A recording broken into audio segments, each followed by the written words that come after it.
committee will come to order. Without objection, the chair is authorized to declare recess as the committee at any time. Welcome to today's hearing entitled Examining NIST Priorities for 2025 and Beyond.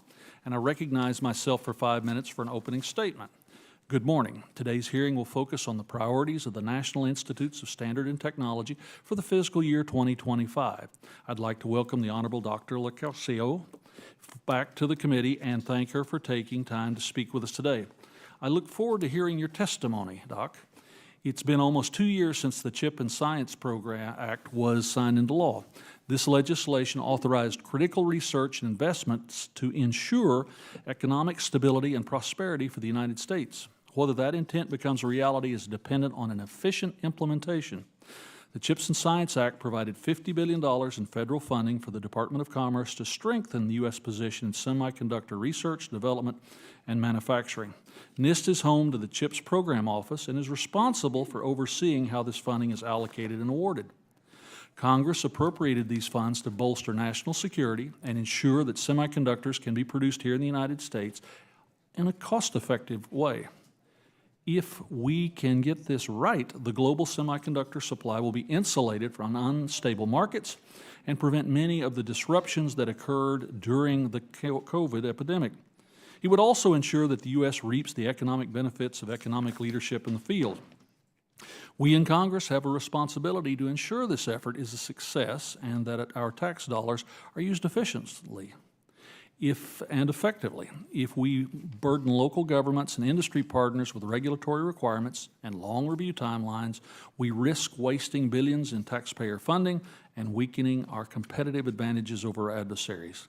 The CHIPS and Science Act includes guardrails for protecting investments in semiconductor manufacturing, new research security measures, and other provisions that once fully implemented will make it harder for adversarial nations to compete with U.S. companies.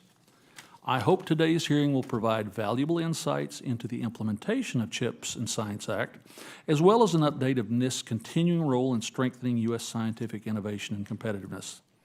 NIST is one of our nation's oldest physical science laboratories.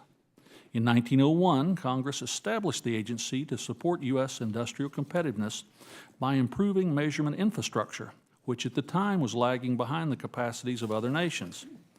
Since then, NIST has served as industry's laboratory to advance U.S. leadership in measurement science, standards, and technology to support U.S. competitiveness. Today, serving as industry's lab means prioritizing key research areas such as quantum information sciences, microelectronics, advanced manufacturing, cybersecurity, and artificial intelligence. Last year, NIST released the AI Risk Management Framework, a set of guidelines required by the National AI Initiative, a bill by this committee. I would like to commend NIST for the transparent, bottom-up approach it used to develop this framework, which ensures this voluntary guidance is useful to the broad community of AI stakeholders. And I expect NIST to continue to use this process as it develops additional guidelines to help manage risk related to generative AI. NIST has been recognized as a leader in the AI space for quite some time. Decades of NIST R&D has served as the foundation for many AI advancements, and these capacities are growing exponentially. In October, the White House issued an executive order on safe, secure, and trustworthy development and use of artificial intelligence, tasking NIST with several new responsibilities to promote the development and deployment of safe and trustworthy AI. I'm pleased to see the administration acknowledging and applauding NIST's expertise in this space.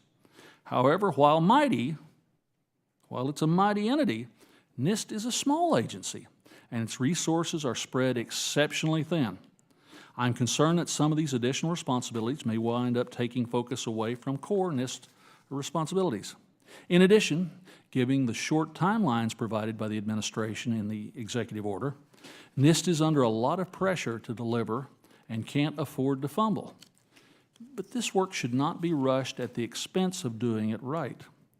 I hope to hear your thoughts on addressing these challenges. My opening statement only touches on the fraction of the work that NIST does, but I look forward to diving into all of today's hearing. And again, thank you, Dr. Locascio, for being here, and I look forward to your testimony. I now recognize the ranking member for her opening statement. Well, thank you, Mr. Chairman, and thank you for this hearing today. I also would like to welcome Dr. Locascio, who has so ably overseen NIST. NIST has a critical mission to play in supporting innovation and industrial competitiveness by advancing measurement standards and technology. It really has a sterling reputation and matched by its ability. This small but mighty agency has been assigned leadership roles in several high-profile national priorities, which you have outlined, Mr. Chairman. NIST has been charged to implement the $39 billion CHIPS for America program to help reshore American semiconductor manufacturing. They're also the lead on the $11 billion CHIPS R&D program that Congress enacted along with the incentives program. And NIST is at the forefront of our efforts in national priorities like AI, quantum information science, and engineering and biotechnology. What is less known is the myriad of NIST's other critical activities that support industrial competitiveness, make our economy function, and protect people's safety and livelihood. For example, the stock market operates based on NIST's extremely precise clocks, as does much of our critical infrastructure in many of our industries. The buildings we live and work in were designed to codes and standards that NIST helped to inform. NIST plays an important role in understanding how fire interacts with the built environment at the wildfire-urban interface. They're leading the effort to strengthen the credibility of forensic science and standards. NIST has an immense library of standard reference materials that industry and regulators depend on, down to the peanut butter in your kitchen cabinet. NIST further supports American companies across our economy by helping our companies maintain U.S. leadership in international standard setting. As we know, China is ramping up its own participation in international standard-setting forums, and their goal is to supersede us. Instead of supporting this critical agency and putting our money where our mouth is when it comes to competition with China, Congress cut NIST's budget and seems poised to do so again this year.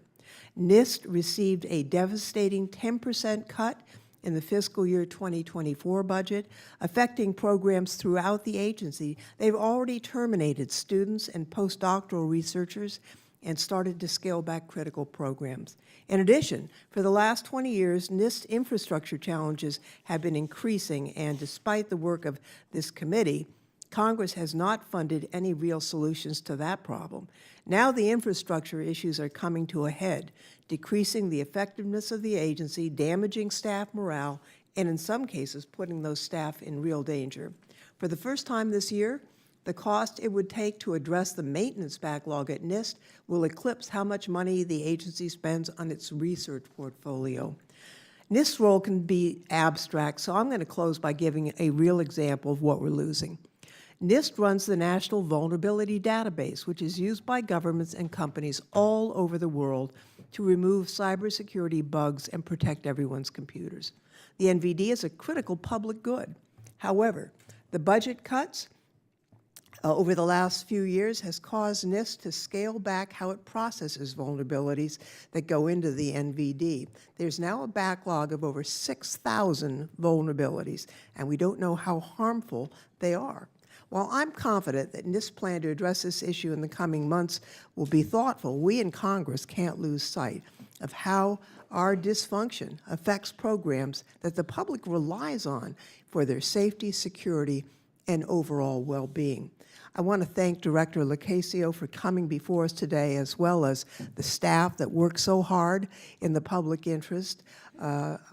We value NIST for your steady work, and I hope that we can do better this budget year so that you're able to do what you're capable of. And with that, Mr. Chairman, I yield back. The ranking member yields back. Let me introduce our witness. Our witness today is the Honorable Dr.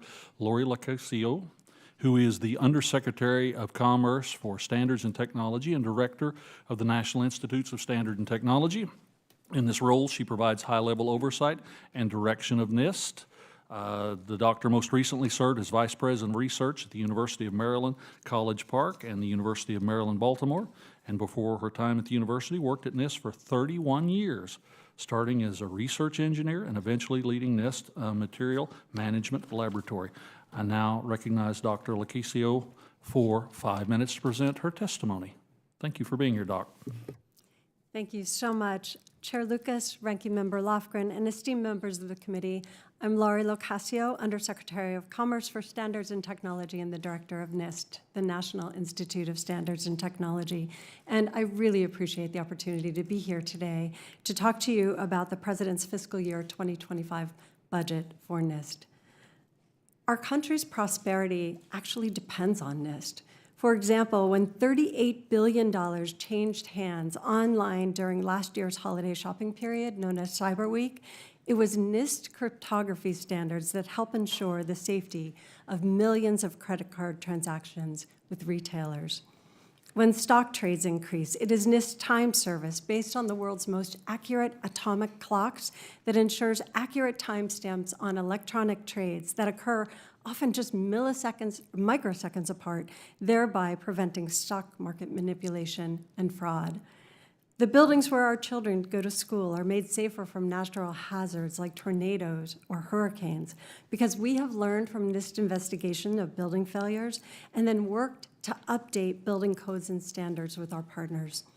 NIST is the only federal laboratory with a mission entirely focused on driving U.S. innovation and industrial competitiveness. And we do this through well-understood, verified measurements and standards that are critical for every step in the product development and commercialization cycle, from invention to refinement, manufacture to sales, from regulation to decommission.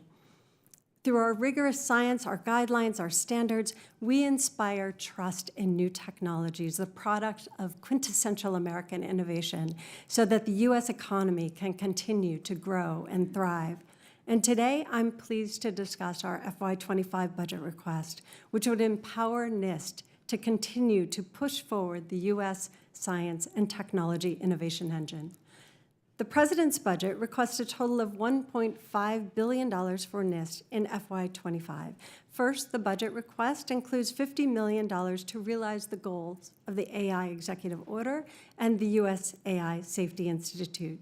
We will continue to conduct research for AI system evaluation and develop the technical guidance we need to measure and manage risks. The budget request also includes an increase of $13.9 million for quantum to engage in standardization efforts to support U.S. industry in moving quantum technologies out into the marketplace and advanced cryptography to mitigate cybersecurity threats posed by new quantum computers. But to conduct our world-class science, meet future needs and emerging technologies, and provide a safe working environment for our staff, NIST facilities are in dire need of updating and maintenance, and therefore the FY25 budget request includes $311.5 million to address NIST facility needs, including completion of the modernization of our radiation physics building. That's a facility that supports critical work in national security and healthcare and energy, as well as funding to modernize our IT networking infrastructure and begin to address this enormous maintenance backlog. The budget request also includes $212 million to support the Hollings Manufacturing Extension Partnership, or MEP, and Manufacturing USA. Funding for MEP will help narrow the workforce gap, mitigate supply chain vulnerabilities, and provide that critical cybersecurity training to small and medium-sized manufacturers. The funding for Manufacturing USA would help to accelerate manufacturing technology deployment and also address workforce gaps and support a new AI-focused manufacturing institute, as well as our current biopharmaceutical manufacturing institute. NIST is at a critical point in our history. We've enabled trusted weights and measures for almost 125 years in every single sector of our economy, from agriculture to AI. But we need additional support to deliver for the nation so that the U.S. can maintain its leadership amid rising global competition. There is so much work to do, and I can guarantee you that we are ready to go, but we need your help through fully funding the President's FY25 budget request for NIST. Thank you, and I look forward to answering your questions. Thank you for your testimony, and I now recognize myself for 5 minutes. Dr. Locascio, this year's budget request, as you noted, includes $13.9 million for quantum science. Earlier this Congress, the Science Committee passed the National Quantum Initiative Reauthorization Act with resounding, I would say very resounding, bipartisan support. It builds off the original act to ensure that the United States has the continued support and investments needed to maintain our leadership in quantum sciences and technology. The bill specifically expands NIST's role, giving it the authority to establish quantum centers to accelerate this work in quantum sensing, measurement, and engineering. Could you please speak to the critical role that NIST plays in supporting a robust quantum research and development ecosystem here in the United States? Yes, thank you so much for that question. NIST has a very rich history in quantum science and technology, having 4 Nobel Prizes in that area. We're very proud of the work that we've done, and we have the best, most accurate quantum clocks in the entire world. You know, since the passage of the NQI, we have really, in the United States, built a very robust science, the science behind quantum technologies. And now we're on the verge, really, of accelerating that into the marketplace via engineering, right? So take that science into engineering and into the marketplace. With the passage of the NQI, NIST was also given the requirement to develop the Quantum Economic Development Consortium. And so we established that, the Quantum Economic Development Consortium. And what that's allowed us to do is really bring together this emerging marketplace, bring together all the players, the people who are making the new discoveries that they want to transition out into the market, and talk to them about, you know, what are the critical potential supply chain gaps, what are the critical standards we're going to need in the future quantum marketplace. And so not only have we developed this very robust science portfolio that has led to great advances in sensing and computers, but we also are now helping them come to the market. By the same token, Dr. Locascio, what are some of the potential consequences that may arise if we do not reauthorize the National Quantum Initiative, or the United States fails to maintain its leadership in quantum sciences and technology? Well, I know we all know that that China is rapidly improving their R&D capabilities. They now surpass us in the number of scientific publications. They are ahead of us in certain areas of quantum, like quantum communications. The United States remains at the forefront of quantum computing, but there is a serious investment in China to try to outcompete us in this space. And so we need further investment and authorization of the National Quantum Initiative Act, reauthorization, in order to continue on this path of taking the science out into the marketplace and then developing a thriving market for the United States. Dr. Locascio, last year's budget request asked for an increase of $5 million for AI research. This year's request is an increase of $47.5 million. This is a substantial jump. As you know, NIST was tasked with several new responsibilities in the President's executive order, as well as standing up the U.S. AI Safety Institute.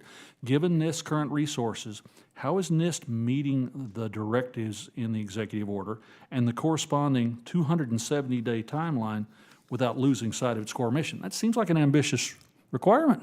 It is, and we are on target to meet all of the executive order tasks. As a matter of fact, last week, or a few weeks ago, we released 4 documents that were in the executive order, including one on synthetic content and one on international standards related to AI, as well as a generative AI risk management framework. So we are on task and will complete all of the tasks on time for the executive order. In the meantime, we just released the vision paper for the AI Safety Institute yesterday, and we are in the process of hiring and building out the capacity for the AI Safety Institute. Similarly, are existing AI R&D programs being transferred to the U.S. AI Safety Institute?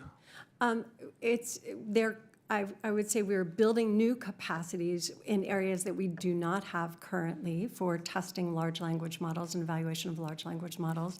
At the same time, building out the safety science behind AI. And so that's really, I would say, new capacity that we're hiring. so new hires for the AI Safety Institute in those specific areas. At the same time, using existing staff expertise and knowledge to complement that. So how are the mission and goals of the Safety Institute separate or different from the work the Information Technology Laboratory has been leading for years? So you've known us for years in AI. You said that in your opening statement, sir. And we are very proud of the fact that we build out this great research and effort that we're building on to deliver for instance, the AI risk management framework. We will continue to do that kind of research to support the development of measurement science that underpins AI. At the same time, out of that is built the AI Safety Institute. It's a new capacity for studying specifically the science, the safety science behind AI. So my final question would have been, why is the Safety Institute necessary? I think you touched on that in the last sentence. That we're building new capacity that we didn't have, and it complements existing capacity that NIST does have, and we'll continue to do both. My time's expired. I recognize the ranking member for 5 minutes. Thank you, Mr. Chairman, and thank you, Doctor. This committee is a bipartisan committee. We have great consensus on the quantum initiative and AI and the like. We want the U.S. to be successful. We support science, but we can only authorize, we don't appropriate. So I want to ask you some questions about the budgetary impacts on what we want to accomplish. I would like you to share with us three things.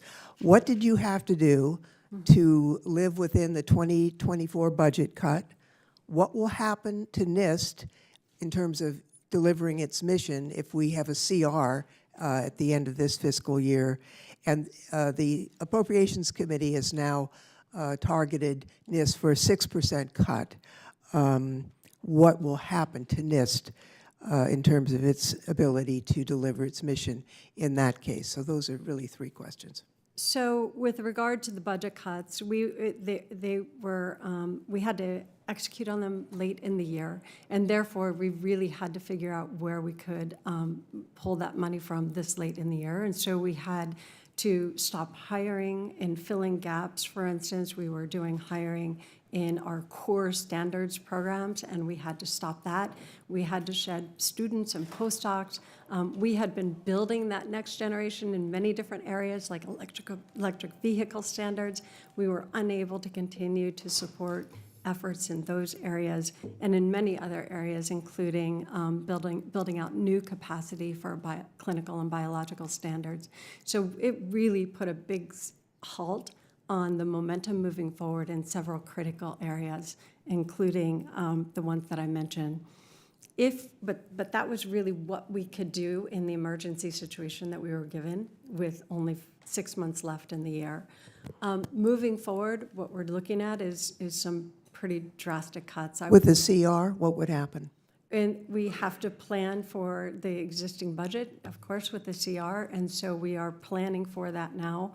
What happens is we now have to think about what kind of impacts that has on our staff. We were able to protect all of our staff in this past 6 months. We did everything that we could to cut existing contracts and grants and new hires, but we were able to protect the existing federal staff. Moving forward, I would say with potential budget cuts on the horizon, that would be very difficult and really eat into the bone on critical programs to support everything from agriculture to construction to clinical healthcare. Really, our standards are very, very wide-ranging. And I'll also say that it will cut into the bone in areas like our time efforts.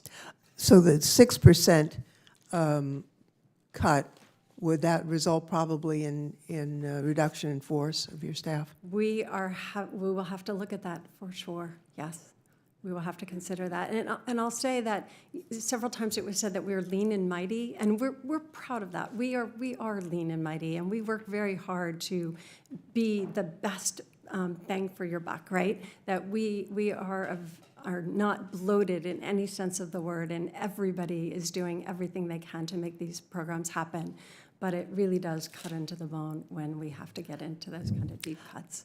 I was very disappointed with the news that the CHIPS Program Office wasn't going to move forward on the R&D notice of funding opportunity that would have supported industrial or competitive R&D facilities. Now, I understand the reasoning behind the decision. There has been significant demand for the fabrication incentives, and of course, NIST didn't count on Congress redirecting a large portion of the funds towards a specific project that, in my view, should have been funded by the Department of Defense. Dr. Locascio, what will the United States lose by not supporting industrial R&D in the next generation of semiconductors and semiconductor manufacturing equipment? I will say that that was a very, very tough decision for us to make. You're right that we had to reallocate that funding into the Secure Enclave, and we're working very, very closely with our partners in DoD and ODNI to make that happen. At the same time, we really had to weigh all of our options, and we did have to back off of NOFO 3, which was the R&D facilities. That's hard. It's hard because that was something we were very excited about doing. The companies were very excited about working with us on that. And that really is, R&D is really the future, right? That's what we're talking about here. So manufacturing incentives are critical to bring that kind of capacity here to the United States. R&D is all about the future. I will say that there was a lot of confusion when that was announced, that affected the $11 billion in R&D funding. That was not affected, and so the R&D funding, the $11 billion, is still being planned for and allocated, and so please tell your constituents to work with us on the R&D funding as well. Thank you, Mr. Chairman. My time has expired. Gentlelady's time has expired. The chair now recognizes the gentleman from Texas, Mr. Babin, for 5 minutes. Yes, sir. Thank you very much, Mr. Chairman. NIST has, and thank you for being here. Thank you. We appreciate it. NIST has a long history of leading in cooperation with NASA the development of cybersecurity standards for the space domain. Recently, NASA and the Department of Commerce began working on developing a lunar time standard to enable future exploration of the moon. As we've seen recently, agencies like the FAA, FCC, DHS, and even other elements of the Department of Commerce are seeking out ways to get more involved in space. And given NIST's expertise in coordinating non-regulatory standards-based solutions for complex challenges, can you take a moment to discuss NIST's future plans as they relate to space, briefly? Thank you for that. And we are working as hard as we can, coordinating with our federal agency partners to examine their needs, and have developed some work with NASA and cybersecurity guidelines for space. We'll continue to work with our partners as needed in that space and many others. But the standards that are required, of course, they're driven by the industry as well, and so we convene with our partners who are in that aerospace industry and talk to them about what needs they're seeing on the horizon. Yes, ma'am. Thank you very much. Question 2, when the administration lobbied for CHIPS funding, one of the primary rationales was that it had to be done ASAP. There was no time to deliberate or delay. And while tentative awards have been issued in recent weeks, many awards are still under negotiation. Several news reports have highlighted the fact that the administration is placing conditions on the funding, such as child care requirements, climate and environmental responsibility reviews, diversity, equity, and inclusion mandates that were not in the CHIPS and Science Law. This is in addition to the strings attached in the bill, like union construction mandates, buyback restrictions, and profit sharing. Ironically, we seem to have been reinforced or even added to the issues that pushed many of these companies overseas in the very first place. Cheaper labor, cheaper construction costs, faster production, and more innovative environments. So, Dr. Locascio, how much funding from the CHIPS and Science Bill falls under NIST's purview, and how much of that funding has been awarded, obligated, and outlaid so far? Thank you for that question. We've had incredible response on all of our notices of funding opportunities, and we are on track for delivering and having all of that money announced by the end of the year this year. But very, very robust interest, and we are working with companies very closely and helping them to refine plans moving forward. I'll also say that in the CHIPS R&D area, we are also on track for delivering announcements on the vast majority of that funding in this fiscal year. Well, I assume awards are still being negotiated because of these conditions placed on applicants that were not required by the CHIPS and Science Act. Is yes or no? Are they still being negotiated? We're negotiating all the terms, Okay. financial terms, et cetera, still. Yeah. Okay, one last one. We know it is critically important that we're prepared to deploy quantum-resistant cryptography in the near future. NIST has been leading the way in testing and standardizing algorithms designed to withstand attacks by quantum computers. Do you expect NIST to release its finalized standards this year? And can you please speak to why it is important that we begin preparing the quantum transition now? Yes, it's very, very critically important. As a matter of fact, we've all heard about the fact that other countries are hoarding information right now in case there's a quantum computer in the future that can break that code. And so these post-quantum cryptography standards that NIST is in the process of developing are very important so that we can start to protect our information now. So we are on track for delivering the first standards in the summer this year. And we're really happy about the work and the engagement that we've had. We're working with large companies and small companies to try to make sure that implementation can also happen very, very quickly once the post-quantum cryptography standards are developed and out there. Okay, thank you, and I yield back. Gentleman yields back. The gentleman's time has expired. The chair recognizes the gentlelady from Oregon, Ms. Bonamici, for 5 minutes. Thank you, Mr. Chairman. Thank you, Ranking Member. Thank you, Dr. Lucasio. Nice to see you. Welcome back to the committee. NIST provides some expert scientific guidance for the most critical technological challenges. And you do have an impressive record at NIST of accomplishments considering the limited resources. The CHIPS and Science Act, which, as you know, was authored primarily by this committee, outlined 3 notices of funding opportunity and the creation of a National Semiconductor Technology Center, or NSTC, to incentivize commercial semiconductor innovation and onshoring. So Oregon has a very robust semiconductor ecosystem that is well equipped to achieve the goals of the NSTC. So needless to say, we've been following this very closely. And now following up on Ranking Member Lofgren's question, NIST has been directed to distribute the funding and oversee NSTC development. And last month, the Department of Commerce unexpectedly announced that it was canceling that 3rd planned notice of funding opportunity focused on research and development. This change could prevent semiconductor design companies from accessing critical funding needed to support our leadership and innovation. And as you just noted, R&D is the future. So, Dr. Lucasio, in light of the cancellation of that notice of funding opportunity, how is NIST planning to leverage CHIPS pre-competitive R&D programs like NSTC to support commercial R&D? And what is the expected timeline and criteria now for NSTC Technical Center facilities selection? Yes, thank you for that question. So we are planning on making a lot of announcements in the next few months regarding funding opportunities, basically early research opportunities, as well as announcements on how we plan to go about infrastructure development for the NSTC.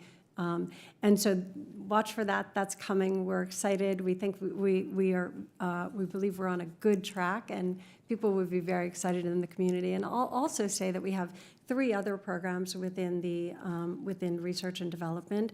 The second one is the National Advanced Packaging Manufacturing Program. Right. That is also a $3 billion program, and we are building out infrastructure for that as well. So I would like people to watch out for that. We'll be making announcements on that this summer. Also, infrastructure for NSTC, infrastructure for packaging, as well as research opportunities that industry and academia and all research entities can contribute. And can you be any more specific than the next few months? We will have very, very shortly our description of what we would like to see, basically the model that we would like to see, what we would like to see for for the infrastructure that we're building out, the capabilities that we will be building out. And then by the end of the year, we will be making announcements regarding our infrastructure. Thank you. And then following up on Chairman Lucas's question, NIST has also been tasked with building out the AI Safety Institute, and just yesterday it released a strategic vision that outlines a broad goal for the program. NIST fiscal year 2024 budget, those saw a $30 million reduction in its scientific and technological research account, which funds AI activities. So the agency is planning to pull funding from other programs to make up for the shortfall. Considering these budget constraints, how does NIST plan to fulfill its mandate to conduct AI testing, evaluation, verification, and validation research, and how will the scope of the Safety Institute need to be scaled back if funding remains low? So we did ask for a new budget request to increase the funding for the AI Safety Institute. Right now, we have $6 million that we are spending on the AI Safety Institute, as well as the funding that we're spending on the NIST laboratory research to support, for instance, AI risk management framework and the application of the risk management framework, as well as measurement science behind measuring the different parameters or the different characteristics of trustworthy AI. I will say that when we had to prioritize, and it's going to be very, very tough moving forward if we don't get additional funding for the AI. I appreciate that. And real quickly, NIST does research on the impact of hazards in buildings and communities. As someone who represents a significant portion of the Oregon coast off the Cascadia subduction zone, does hazards include tsunami? The hazards right now do not include tsunami. The work that we do research on wind events and hurricanes, tornadoes, et cetera, and NEHRP and earthquakes with NWRP. NWRP. And then we also do research on fires, so WUI, but our work has not yet extended into tsunamis. Maybe we can talk about that later. And as I yield back, Mr. Chairman, I just want to note that Congress has continued to task NIST with high-profile responsibilities, but we have failed to provide the agency with the resources that it needs. And I request unanimous consent to enter into the record a National Academies report highlighting the urgent need to sustain funding for NIST facilities to support mission priorities, including U.S. leadership in semiconductors and artificial intelligence. And I yield back. Seeing no objection, so ordered. Gentlelady yields back. The chair now recognizes the gentleman from Florida, Mr. Webster, for 5 minutes. Thank you, Mr. Chairman. Great hearing. Dr. Locascio, you have a long biography of things that have happened to you, and one of those was the appointment to the Department of Pharmacology at the university you're at. And that has to do with standards in some cases, standards for diet and other things. What did you do there? So at the University of Maryland, I was vice president for research, and I was a professor in pharmacology and also in bioengineering. So I acted as a professor in that department. So were you a part of, because the federal government, USDA, others set standards, including consultation with pharmacology and other people. They set standards for people's diet. And I was just at a meeting. I was really concerned about what they said. It's like 77% of young adults who are not qualified from a dietary standpoint are not qualified to serve in the military. And so I just wondered if you had something to do with making recommendations as far as that's concerned. Not in that capacity, but I would say that NIST does develop standards related to dietary content, so content of foods, and I think it's a really important part of our portfolio that people don't know about. We work with NIH and FDA and others to prioritize which standards we should develop so that people can measure the content of food. Yes, because I wasn't familiar with that until this meeting, because they brought up not only NIH but also NIST as being sort of the standard setters or whatever of what. And so many people in America are overweight or pre-overweight or developing that, which causes not just a problem, but it could be a lifelong problem. It seems like some of these things that are, think about Ozempic, that it's like a lifetime drug that you have to take in order to solve some of those problems. And I just wondered if in doing that, you would, did you get recommendations from the pharmaceutical industry on what the proper diet would be?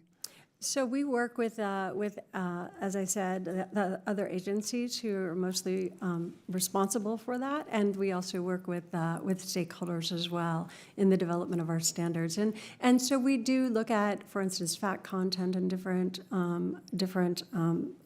matrices, different food matrices, but we also look at safety of various foods. For instance, contaminants in infant formula. So we have a wide range of standards that you don't hear very much about, but they're critically important for protecting our food supply and also knowing what goes into our food supply. Well, in a sense, you can see physically the results of some of the misuse of that or whatever in the size of people and weight and so forth.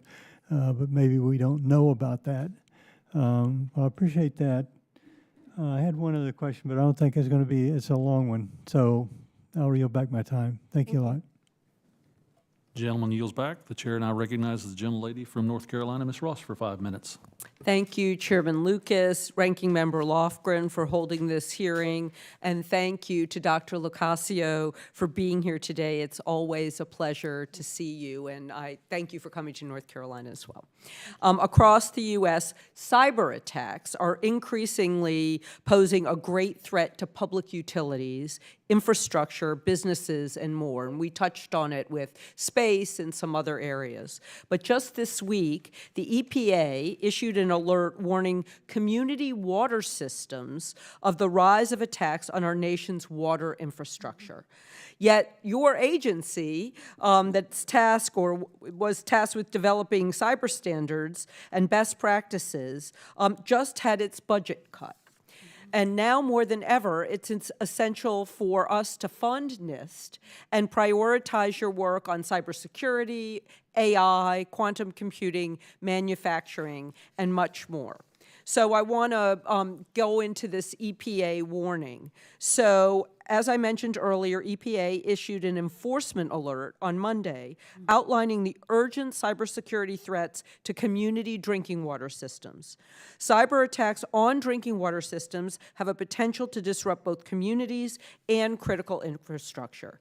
Can you speak briefly about what NIST is doing to collaborate with water and wastewater systems to develop a reference design for practical cybersecurity solutions for water and wastewater utilities of all sizes?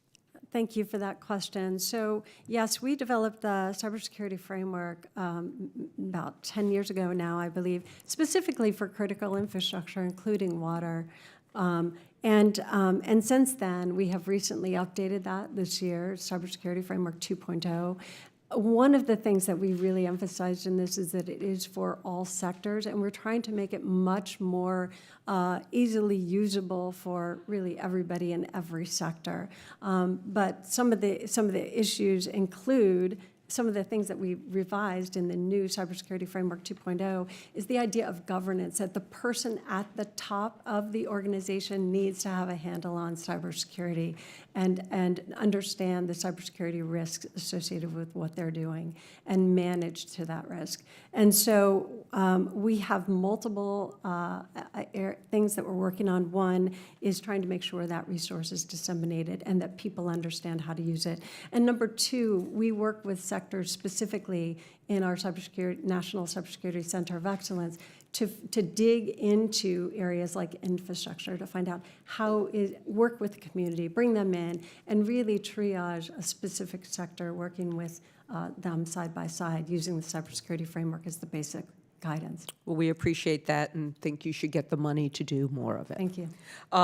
So my second question is about the importance of the Manufacturing Extension Partnership, and it cannot be understated. Since 2000, the North Carolina Extension Partnership, led by NC State University, has created $2.9 billion in added income to our state's economy. The CHIPS and Science Act updated the Manufacturing Extension Partnership Program to create a pilot program for expansion awards to existing centers. And NIST issued a request for application for this program in February of 2023 and started supporting the development of the National Supply Chain Operation and Intelligence Network. Can you provide the committee with an update on this expansion and the award pilot program? Yes, thank you for that question. So we are really proud of the work that's done out in our MVP centers in every state and in Puerto Rico, working side by side to help our manufacturers, small and medium manufacturers, be successful. And the supply chain funding is really important. This supply chain optimization network, we gave $400,000 to each one of the centers to build out capacity to understand the supply chain in their region and connect that information within regionally to understand and map out the supply chain. So we're excited about that work. That is now feeding back to NIST, but we have not built a database. We don't have the funding to build out a database to link that nationally, but we're very happy about where we started, and that is that each center is now building out capacity to understand the supply chain risk in their own region. Well, thank you, and Mr. Chairman, yet another reason why this committee needs to tell the appropriators to fund NIST. I yield back. Very politely worded by the gentlelady, whose time has expired. The chair now recognizes the gentleman from California, Mr. Garcia, for 5 minutes. Thank you, Mr. Chairman, and thank you, Dr. Locasio, for your testimony. As an appropriator, I can assure you we will fund NIST. The question is how much. $39 billion on chips, and there's been some preliminary memorandums of terms announced that sums up to roughly about 75% of that total obligation. What we are hearing from smaller companies is they're mostly around barriers to entry. Not everyone is Intel, not everyone is AMD, not everyone is BAE. And some of these smaller companies, which may actually have discriminating technologies to help us go faster or help us keep a technological advantage over our international competitors or break our dependencies on other countries for semiconductors, are not able to participate. And one of the concerning things that I'm seeing is that a lot of these awards are being subject to either terms and conditions or requirements and priorities or preferences that actually are outside the scope of what Congress intended CHIPS to be. About a year ago, Department of Commerce put out a Notice of Funding Opportunity, or a NOFO, which basically outlines several requirements and preferential processes that are in fact outside the scope of the enacted law. And it went as far as to say that applications that do not meet priorities, and that was emphasized and italicized, will not receive funding. And when you read these terms, roughly 13 of them strongly encouraged, support or promote a policy in the NOFO. 9 of them direct applicants to comply with non-statutory labor or environmental policies. And so what I'm worried about is that we are quite literally turning people away, turning companies away that may actually be able to provide enabling scope or very unique capabilities, either in the R&D side or on the capacity side as these big companies scale up. It's one thing, you know, to mandate a renewable energy clause or a community investment clause for these bigger companies, but to do so for some of these smaller companies is quite onerous and frankly prohibitive. So one, I guess I want to hear in profit sharing. I mean, we're requiring a lot of these companies to do profit sharing, right? These are the bigger companies usually. This is not traditionally what something that we envision as a Manhattan Project mindset to behave like. Environmental policies, project labor agreements being imposed as conditions of award, prevailing wage requirements. And in some of these cases, we had a company that said, hey, we were trying to apply, and we were told that we not only had to comply with prevailing wage requirements, but they were asking us to do it retroactively, even though we started investing in this, in capitalizing in this infrastructure in this building before CHIPS was even enacted into law. They wanted us to retroactively apply prevailing wage requirements. So one, I guess my question is, have you been getting this feedback and hearing this feedback? Because with all the discussions that we're hearing and with FRA and the reductions in some of these appropriation bills, the goal is to get $39 billion to behave like $50 billion. And if we add layers of red tape and bureaucracy and onerous T's and C's, terms and conditions that are outside of the scope or intent of Congress on the CHIPS Act, what we're going to end up with is $39 billion end up behaving like $25 billion or less. And that is not what we envision. That's not what I signed up to when I voted for CHIPS Act. The sum of the parts has to be greater than the whole here. So one, are you getting that feedback from small businesses? Two, what could be done besides just throwing more money at it? Can we look at the policy and regulatory side of this so that we're actually encouraging people to participate and not driving their companies into the ground as a result of that participation? Thank you for that question. So there are sort of multiple points that you've made there, but first I want to say that economic and national security is really our #1 priority, and I can't talk to the specifics of each deal, but I will say that that I've met with many people, and I was recently told by someone in the venture area that our negotiations are very tough, that we are absolutely getting the best bang for the dollar, the best buy for the taxpayer dollar. We take that very seriously about getting the most out of these dollars, and I'll say that's true. I also do want to speak to the small business issue that you brought up. First of all, I want to say that we do have a new notice of funding opportunity related to small businesses specifically, and I encourage you to look at that and to point your constituents to that as well. It's high dollars for small business, for SBIR, and it's about $54 million, and we'll award about 24 grants. So it's good money for really solid projects in small business, and we're looking forward to get to the great response we've already gotten from that. So please, I'll point you to that as well. I'll also say that in R&D, there are going to be multiple capabilities that we are developing that specifically focus on small businesses and people that don't have the resources to access maybe the building out of capabilities to do prototyping.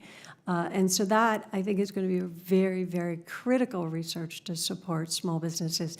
And they're one of the key groups that we have in mind as we're thinking about how we're going to spend our R&D money. Okay, thank you. And I've got a meeting with Mr. Mike Schmidt tomorrow. I can do a Yes. deep dive on all those things. Appreciate the Thank time. you. I'm out of time. I yield back. Gentleman's time has expired. The chair now recognizes the gentlelady from North Carolina, Ms. Foshee, for 5 minutes. Thank you, Mr. Chairman, and Dr. Locascio. It is good to see you again, and thank you for appearing here today. The rapid acceleration in AI capabilities that we are experiencing has made it more important than ever to consider fundamental questions about research methods, research priorities, and the potential impacts of new AI systems and models for society at large. Thankfully, NIST has become a leading voice in working to answer these questions. The agency has an indispensable role to play by ensuring that the federal government's approach to AI research is rooted in objective scientific analysis and rigorous scientific methodology. Recent developments, however, have created an unfortunate degree of uncertainty surrounding the process and structure for NIST's AI work.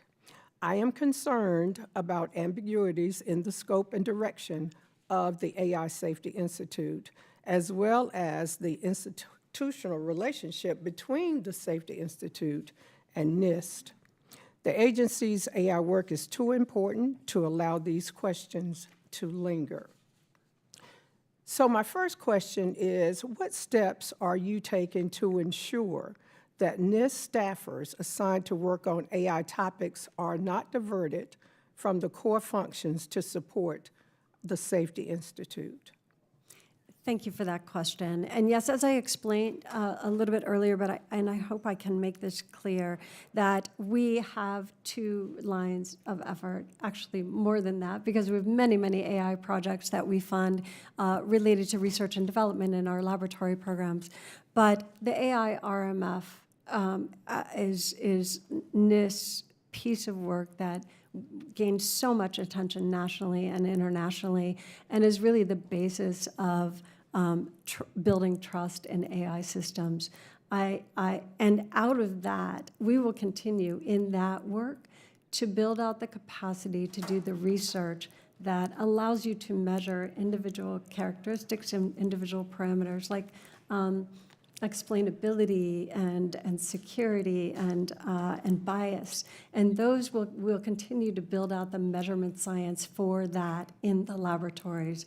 The AI Safety Institute is going to be focused very clearly on safety science. So the science so really trying to understand and define the safety science, working with the international community, and then doing testing of large language models to carry out testing and evaluation to make sure that they're safe for use.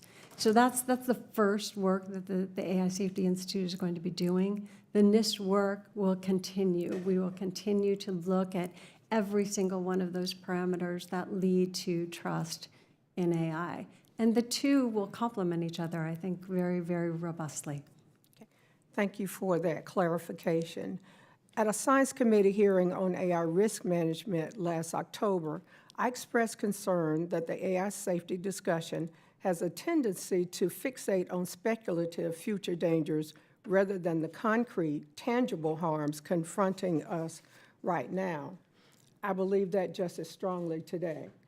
So I was disappointed to see that the AI Safety Institute Consortium did not dedicate a single one of its 5 working groups to a primary focus on the societal impacts of AI in areas such as bias, privacy, or transparency. Can we be confident that the work of the Safety Institute will focus on tangible risks that impact people today rather than becoming sidetracked by speculation about so-called existential risks? I can promise you that NIST will continue to do that work, and we will continue to do it with fervor. I can also promise you that everything that we do will be science-based and science-backed. Okay. And one final concern. Just yesterday, the AI Safety Institute released a strategic vision document outlining its vision, mission, and strategic goals. The document asserts that the Safety Institute will, and I quote, work with NIST labs to conduct pre-deployment assessment of a range of potential risks in AI systems, and it explicitly identifies risks to human oversight or control as one of those risks. So I'm not sure what to make of this. Do you really believe that there is a valid scientific basis to ask NIST lab scientists to study the risk that an AI system might somehow escape human control? I really appreciate that question. I do. And as I said, we will follow the science and make sure that everything we do is rigorously backed by science. Thank you, Dr. Locascio. That's my time, Mr. Chair. I yield back. Gentlelady's time has expired. The chair now recognizes the gentlelady from Oklahoma, Ms. Bice, for 5 minutes. Thank you, Mr. Chairman. And I want to follow up on a line of questioning that my colleague, Mr. Garcia from California, actually started. I am a commissioner on the National Security Commission on Emerging Biotechnology. And in a meeting last week, we actually had a conversation around small business and the impact they're having in this arena. But we also talked about the Tax Cuts and Jobs Act and the impact of the sunset of bonus depreciation. Some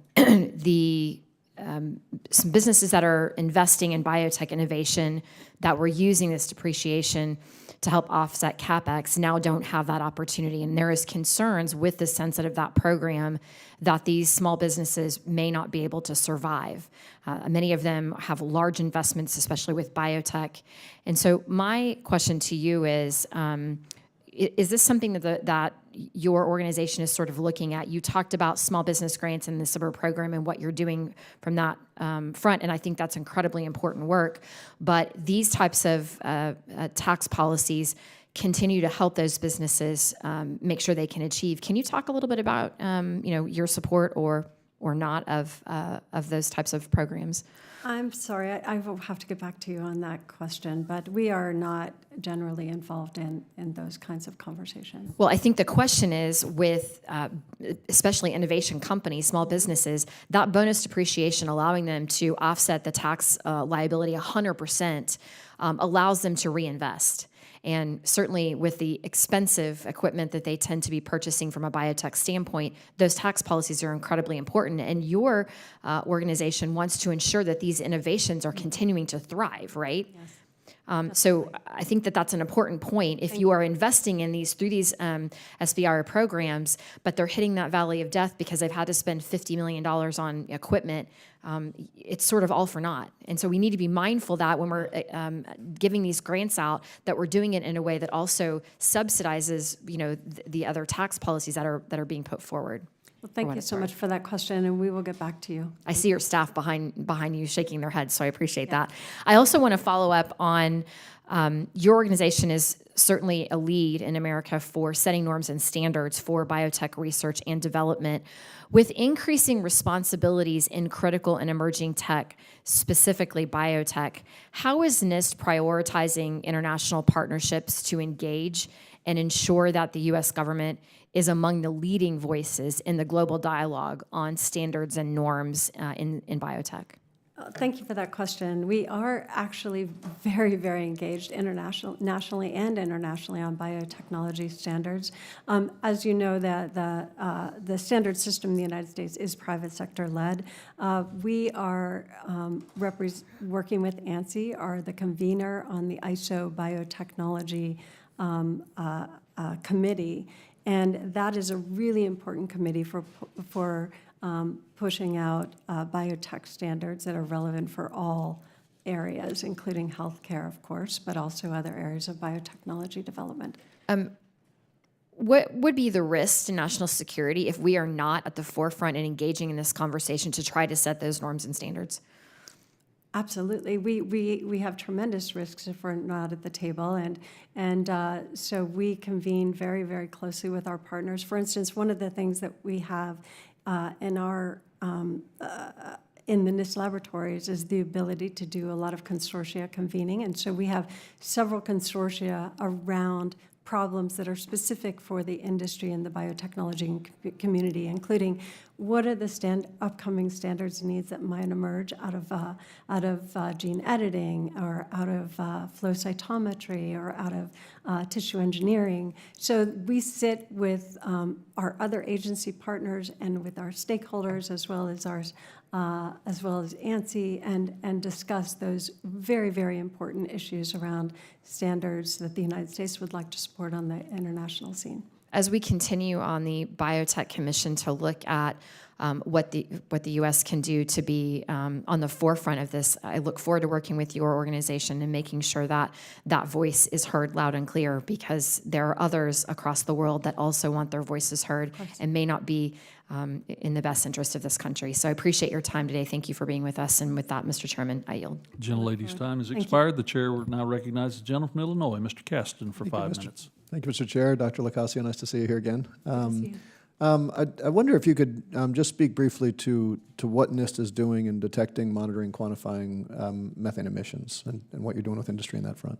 Sure. Yes. Thank you for that question. I believe last year we talked a little bit about some of the discoveries and the new technologies that were discovered in our labs that led to Nobel Prize that allowed us to do field monitoring of methane emissions. And we continue to do that work and making that technology much more robust. But we also have ongoing work within the NIST labs. Actually, it's been going on for about 15 years now, and that is studying methane emissions and CO2 emissions around cities. And so we have sensors that we have deployed around cities in the United States, and we study emissions, and then we compare that data with the other methods that are atmospheric methods, for instance, to detect emissions, as well as use the tracking data for weather conditions and wind conditions that can allow us to really go back and understand where the initial plumes, for instance, came from. So I wanted, I appreciate that, and I want to stay with the initial plume question, because Yeah. I've seen two sort of contradictory pieces of information recently, and I'm hoping you can clarify. Okay. And we know that we have to cut methane because of its greenhouse gas, massive greenhouse gas potential. We're also trying to get a methane fee, and I've seen a lot of research saying that it's actually fairly difficult to get enough granularity on methane tracking to identify the specific source, where you can assign some culpability. As against that, we had Administrator Nelson in here a few weeks ago, and he said that he felt like the satellite monitoring we have is actually good enough that we can get at that level of granularity. I'm not asking you to contradict, but do you feel at this point that we have enough granularity, or do we need to do more research to get that granularity so that we can actually identify where these sources are and shut them down?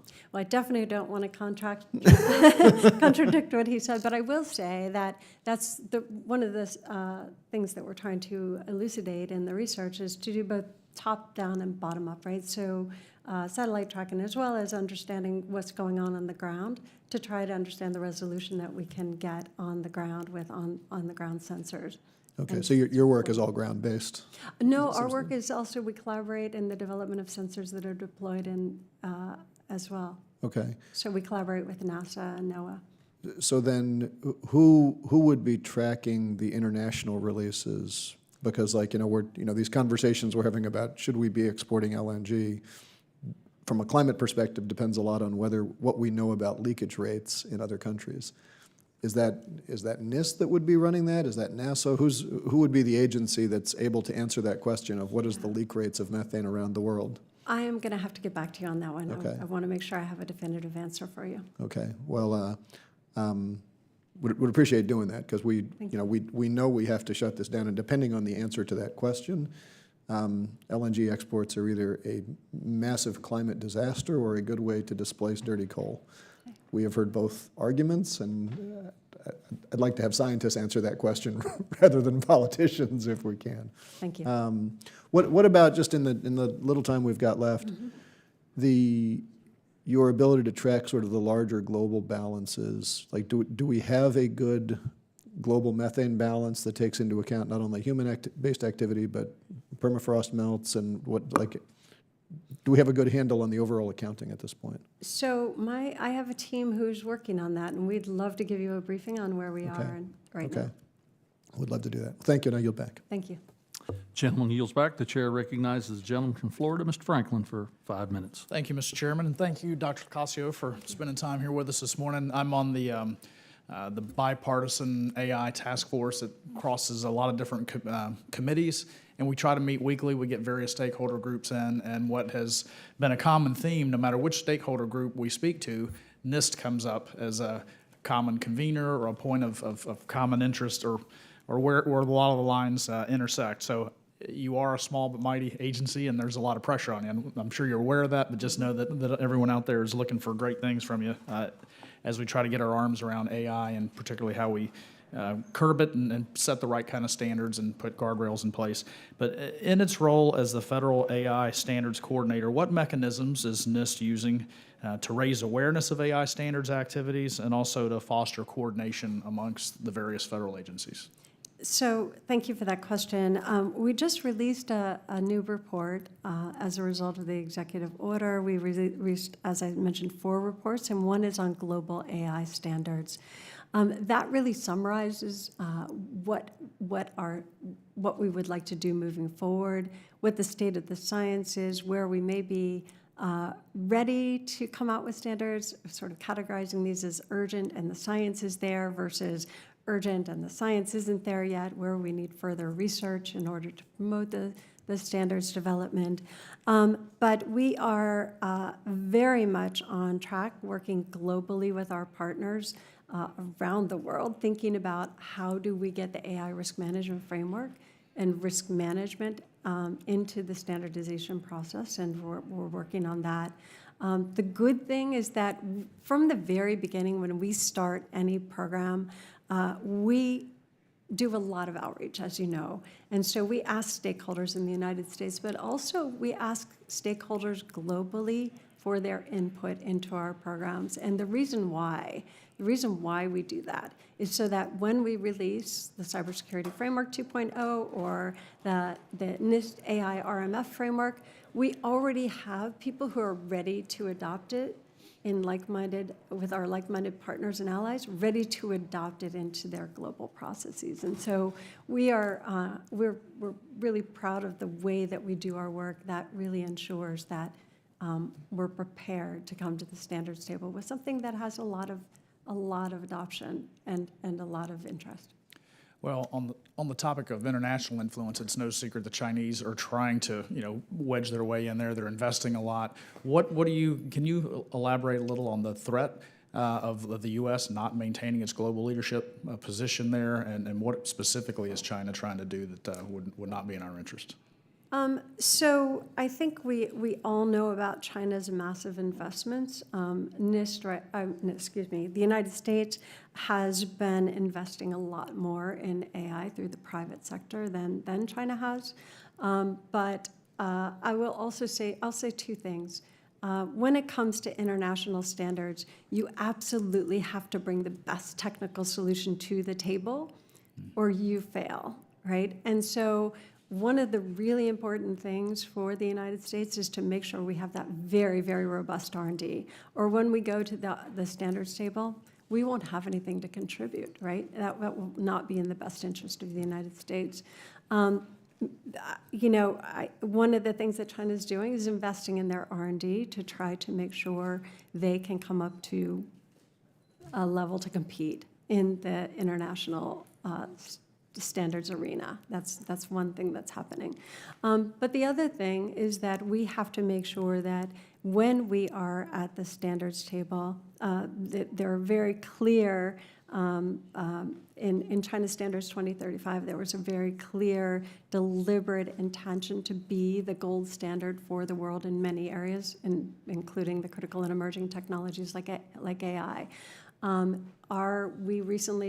The United States put out a national standard strategy for critical and emerging technologies for the U.S. government. And we just have to be strategic and make sure that we can get all the right people to the table with the best technologies and outcompete that way. Right. Thank you. And Mr. Chairman, I yield back. But there's a lot at stake, clearly. There is, yeah. Gentleman yields back. The chair now recognizes the gentlelady from Michigan, Ms. Stevens, for 5 minutes. Thank you, Mr. Chair, and thank you, Dr. and Director Locasio. This has just been a fantastic hearing. I wish the entire Congress was listening to you and your expertise and mastery of your department and craft. As we know, in 2019, there was a NIST green paper on return on investment, which we always appreciate, return on spend, the taxpayer spend. And NIST called for more nonprofit foundations to support federal R&D agencies by employing mechanisms that federal agencies cannot always readily pursue, such as receiving and actively seeking gifts and other monetary donations from private sector or private donors and organizations. So we know that the Center for Disease Control and the National Institutes of Health have longstanding foundations that are just, frankly, key supporters of the incredible and important and amazing work that these agencies do. And then just this month, the Department of Energy appointed the inaugural board of their nonprofit foundation as authorized in the CHIPS and Science Act, representing just an exciting time for the furthering of DOE's mission. So, Dr. Locasio, just thinking blue sky here, how would a nonprofit foundation help accomplish NIST's mission? Thank you so much for that question. It is something that we have been thinking about for a long time as we watch our other agency partners have such success with their foundations in really promoting their mission and augmenting their ability to do their work. We believe that we would have the same great success in using a foundation to augment our work, and if there is a NIST foundation to support. Right, but you can't do that on your own. You need action from this body in which you're sitting in right now. We do. Yeah, well, and look, we've just been bouncing back and forth in this hearing about the funding and really drilling down in deeply important ways, from biotech to your building infrastructure to a very important CHIPS and Science Act. And we've spent a lot of time in this committee over the years on CHIPS and science. And just a point of reference, we haven't fully funded the science part of CHIPS and science, which would certainly go to support NIST MEP and some various other sub-agencies within your department. And we've got to be honest with ourselves here, because CHIPS, straight up $52 billion put into the marketplace, over $200 billion in private sector contributions in just a few months' time. This is industrial policy that works, that allows us to compete. We can't complain when we as a United States government have failed to do our part. We have a remarkable private sector in this country that is innovative, that is doing so much. But if we fail to step up, we are going to be in constant catch-up mode. I don't want to be at all thinking about AI standards that are developed by adversarial nations, by China, and quantum technologies and quantum chips and the like. We need to be in acceleration mode. I come from the industrial heartland, and that's deeply critical. And just with the remaining time, we're thrilled about the new Manufacturing USA Institute, particularly on digital twin. And just wondering if you could lend some insight into why digital twin was selected as the focus and for CHIPS, and how lessons could be learned to apply to other sectors. So thank you for that question. We are absolutely thrilled, and so is the industry and the universities. Really, the entire sector is excited about this announcement that we are putting $285 million into a digital twin institute. It's a game changer. It really it allows you to create a virtual world of what the process that you're trying to change, or the manufacturing process, or the manufacturing floor. So in other words, what that allows you to do is it saves money, it saves time, it saves money, and it allows people to do things much more efficiently and effectively, and it is so exciting, and we've gotten great response. Yeah, well, long live Manufacturing USA, and we're so excited to see this NOFO come to fruition and your work continue to advance and go forward. If only you had the full funding. And with that, Mr. Chair, I yield back. The gentlelady yields back. The chair now recognizes the gentleman from Georgia, Mr. Collins, for a very thoughtful 5 minutes.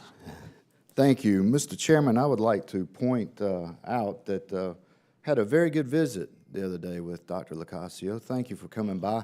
And I mention that because in these hearings, we only have like 5 minutes. Yeah. And it's just cramming things through, and you really don't get the opportunity to just sit and talk and learn more about what your agency, what your organization's doing. And I appreciate your time. I look forward to getting out and visiting with you on location as well. I hope we make that happen.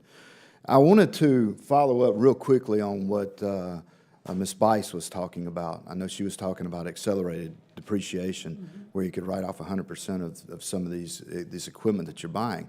But as a small businessman myself, and having testified with Ways and Means on some of these tax policies, R&D is huge, and I know you've talked about that today. But that R&D tax write-off credit is so huge for small businesses that are cash strapped, and if they're going to make a calculated guess on trying to do something that they don't know if it's going to work or not, that R&D tax credit is just so important. So I encourage, if you get the opportunity, to mention that and keep touting that for us, because we need to get that back. I did want to ask you a question, though. In December, my bill, the Testing Rapid Analysis and the Narcotic Quality, the Trank Research Act. It was actually signed into law, which requires NIST to support research into the deadly drug xylazine and support law enforcement's battle against Biden's opioid crisis. Would you please give me and the committee here an update on the status of implementing the requirements in this bill? Thank you for that question, and I really do hope that you can come out to NIST to see the amazing progress that we've made since the Trank Act was passed.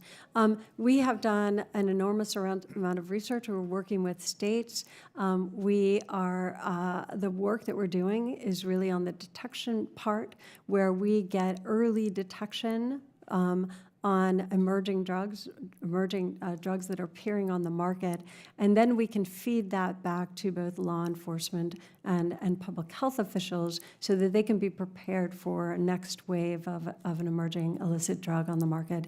The work is critically important. We can even see tracking of where these are coming from into various regions in the United States, what supplies are linked to each other. And so all of the data that we're getting, I think, is going to be critically important moving forward for the health of our nation in a very, very difficult crisis. Right, because, we have Narcan that can protect them against fentanyl, even though they may go through 2 or 3 cans. But, our law enforcement, they don't have a clue what's going to happen when they pop that trunk. If any dust comes up and it's mixed with anything that they've laced it with, because we know these drug cartels now are lacing all kinds of different additives in there. So I appreciate your hard work on that. I also wanted to give you a minute. I don't know if you've talked about it or not, small business side, the manufacturing extension program that you alluded to when we were talking in my office. I'd love to hear a little bit more about it, at least let the committee know. Yeah, so thank you for that. And I just wanted to mention one more thing on the plumes. We're also studying that kind of plume, where when you open a can, where you get exposures from, for the safety of our professionals who are responding and reacting. But with regard to the manufacturing extension partnership, they're out in every state, boots on the ground. One of the things that they are trying to do is making sure that innovations can happen in small manufacturing businesses, and so we really are out there supporting that, new innovations, and the yield on that, on the taxpayer dollars there is very, very high, and we're very proud of that. But it's really out there to be a resource for manufacturers so that they can thrive and grow. And one of the new things is the supply chain optimization network, so that so people can understand their supply chains and where there might be weaknesses in supply chains. Yeah, AI is so incredibly, it's advancing so incredibly fast now, especially in the supply chain world, that it's neat. And I don't like to harp on it too much, but I do, because we use it in our industry. But those 2 tax credits could really even be used in that partnership you're talking about as well. With that, Mr. Chairman, I yield back. Thank you. Gentleman yields back. The chair recognizes the gentleman from Rhode Island, Mr. Amo, for 5 minutes. Thank you so much, Mr. Chairman. And thank you, Dr. Locascio, for being here. And I'm grateful for all of the work you do to drive innovation at NIST. It's clear to me that your work helps determine the success of many industries of the future. One of the ways that I know that NIST drives innovation is what we just heard referenced and you addressed, is the Manufacturing Extension Partnership. Centers like Polaris MEP in my home state of Rhode Island provide small and medium-sized manufacturers with technical assistance they need to grow in a rapidly changing marketplace. Recently, Polaris helped Chi Kitchen, a woman-owned family business in Pawtucket, streamline its manufacturing process, increasing overall output by 70%. And they make kimchi. So as a kimchi fan, this is welcome news. And Polaris MEP in Rhode Island received a $400,000 expansion award to expand its supply chain services because of the transformative investments enacted by the CHIPS and Science Act.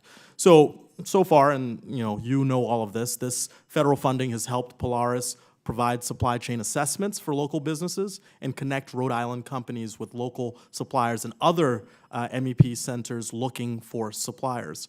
So, Dr. Locascio, I was interested in just getting an update more broadly on the MEP Expansion Award Pilot Program and how you see that going moving forward. Yes, thank you for that question. And yes, the expansion pilot program, I think, is going very well. People have responded very well out in the states, in the centers. And so we have been thinking about what a possible next expansion program could be if we had the funding. Really building on the supply chain is one critical possible new program, but also really anything that fits within our current pillars that we're trying to accomplish within MEP, including how to best innovate in manufacturing and also how to build the workforce in manufacturing. But right now we don't have any future plans for another expansion pilot program, but we're really happy with the success of what's happened with the existing one. Well, thank you, and I hope we're able to invest in programs like that for growth and further innovation. In shifting gears a little bit, in the president's FY25 budget request, an additional $47.7 million was set aside for NIST's artificial intelligence activities, including the Safety Institute that we've discussed today, and we know that this work is going to help develop and standardize evaluations of artificial intelligence systems.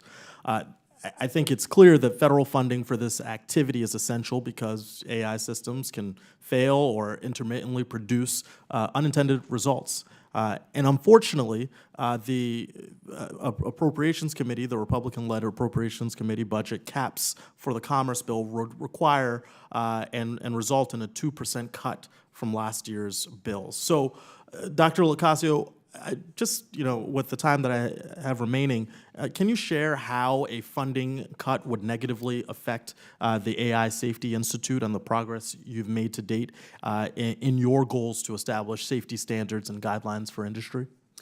I appreciate the question. It's a big job that we are asked to do for the country for AI, right? It's a big new job, and it's going to be very difficult to do that very big job for the country with the expectations that on our shoulders if we cannot fund it, if we cannot get the funding to do what we have to do.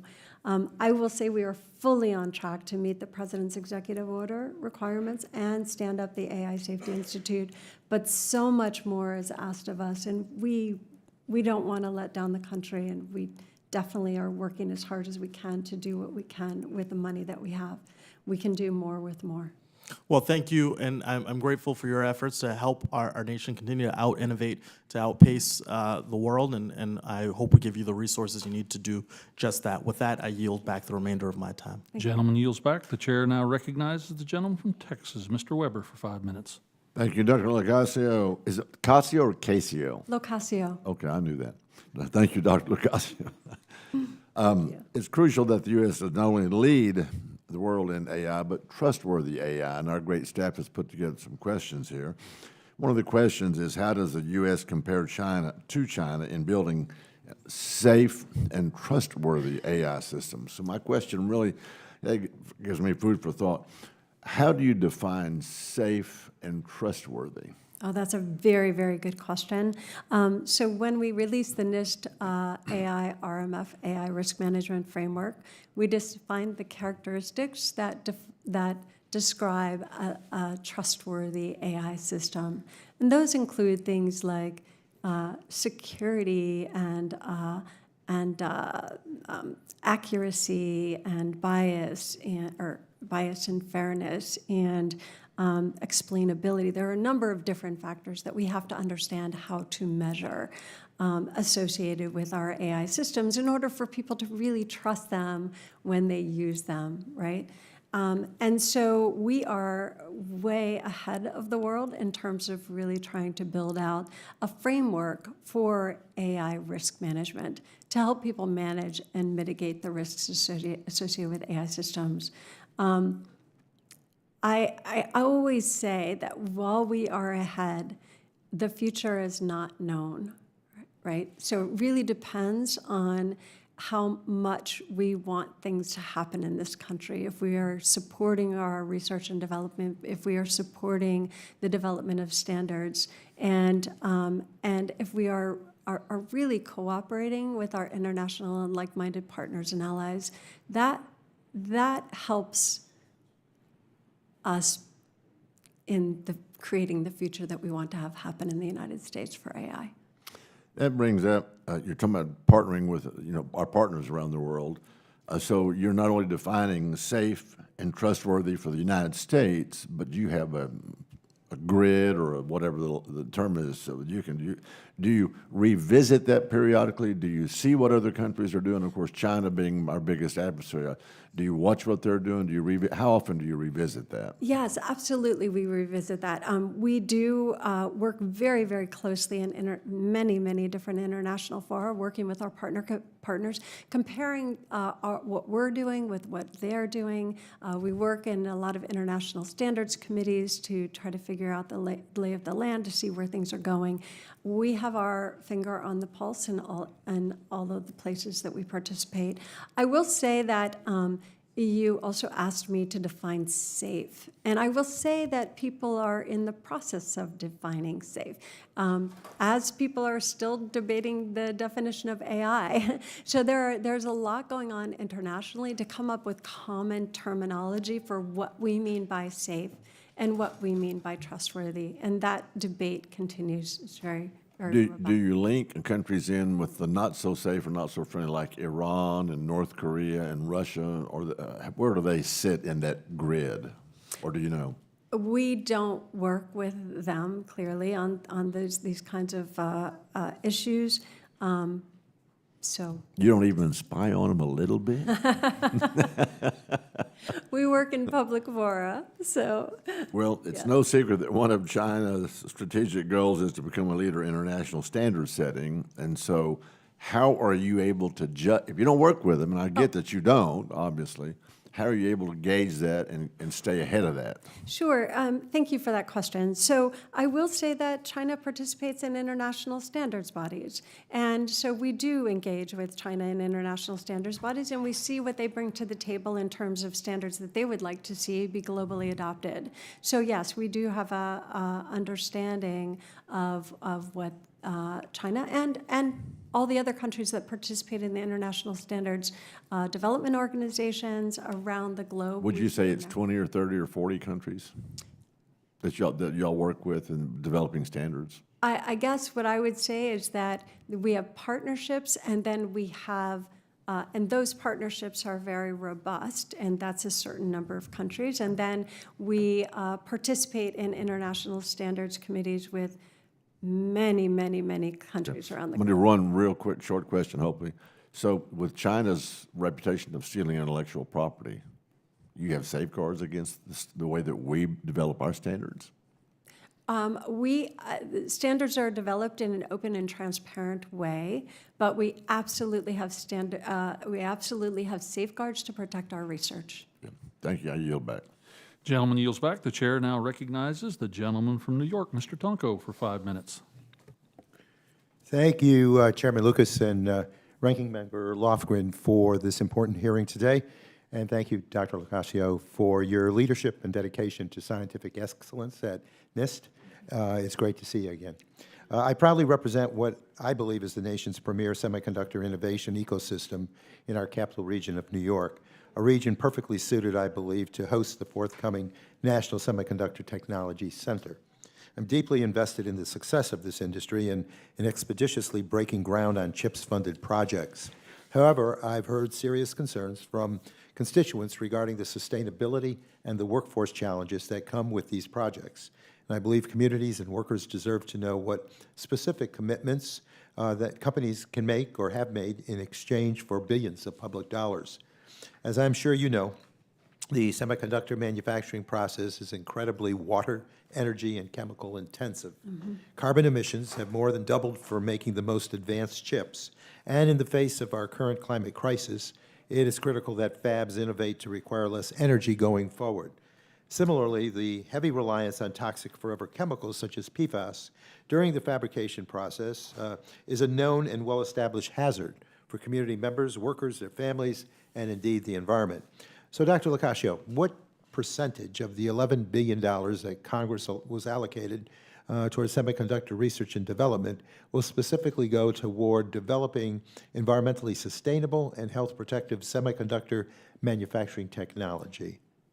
Thank you for that question, and I don't have a percentage in front of me of what we will invest, but I can say that we will be investing. You mentioned PFAS specifically. We are working to invest in PFAS replacement science, so the discovery science behind PFAS replacement. That, of course, would be a farther out solution. We have to do the basic R&D right now. We will be I can tell you that we are committed to supporting that research and development. At the same time, we need sooner mitigations, and so we'll be supporting the research into techniques for mitigating PFAS release into the environment, as well as other toxic chemicals. Thank you. And just how is the department thinking about sustainability as it applies both to incentive awards and monitors compliance with those awards?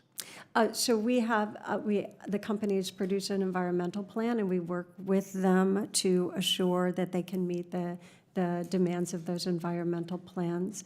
And the environmental plans, we have, as was shown in the notice of funding opportunity, in the first notice of funding opportunity, we've asked to consider the use of aggressive use of renewables and water reclamation. And is the compliance outcome rather strong, or? The response is excellent. Okay, that's encouraging. And how does the department plan to measure and track and even report publicly on compliance? And can you give us any details as to what the consequences might be when companies are indeed in violation? So we have a very long tail to the compliance piece, obviously, and we're setting up the program right now for managing the compliance on the back end of the awards.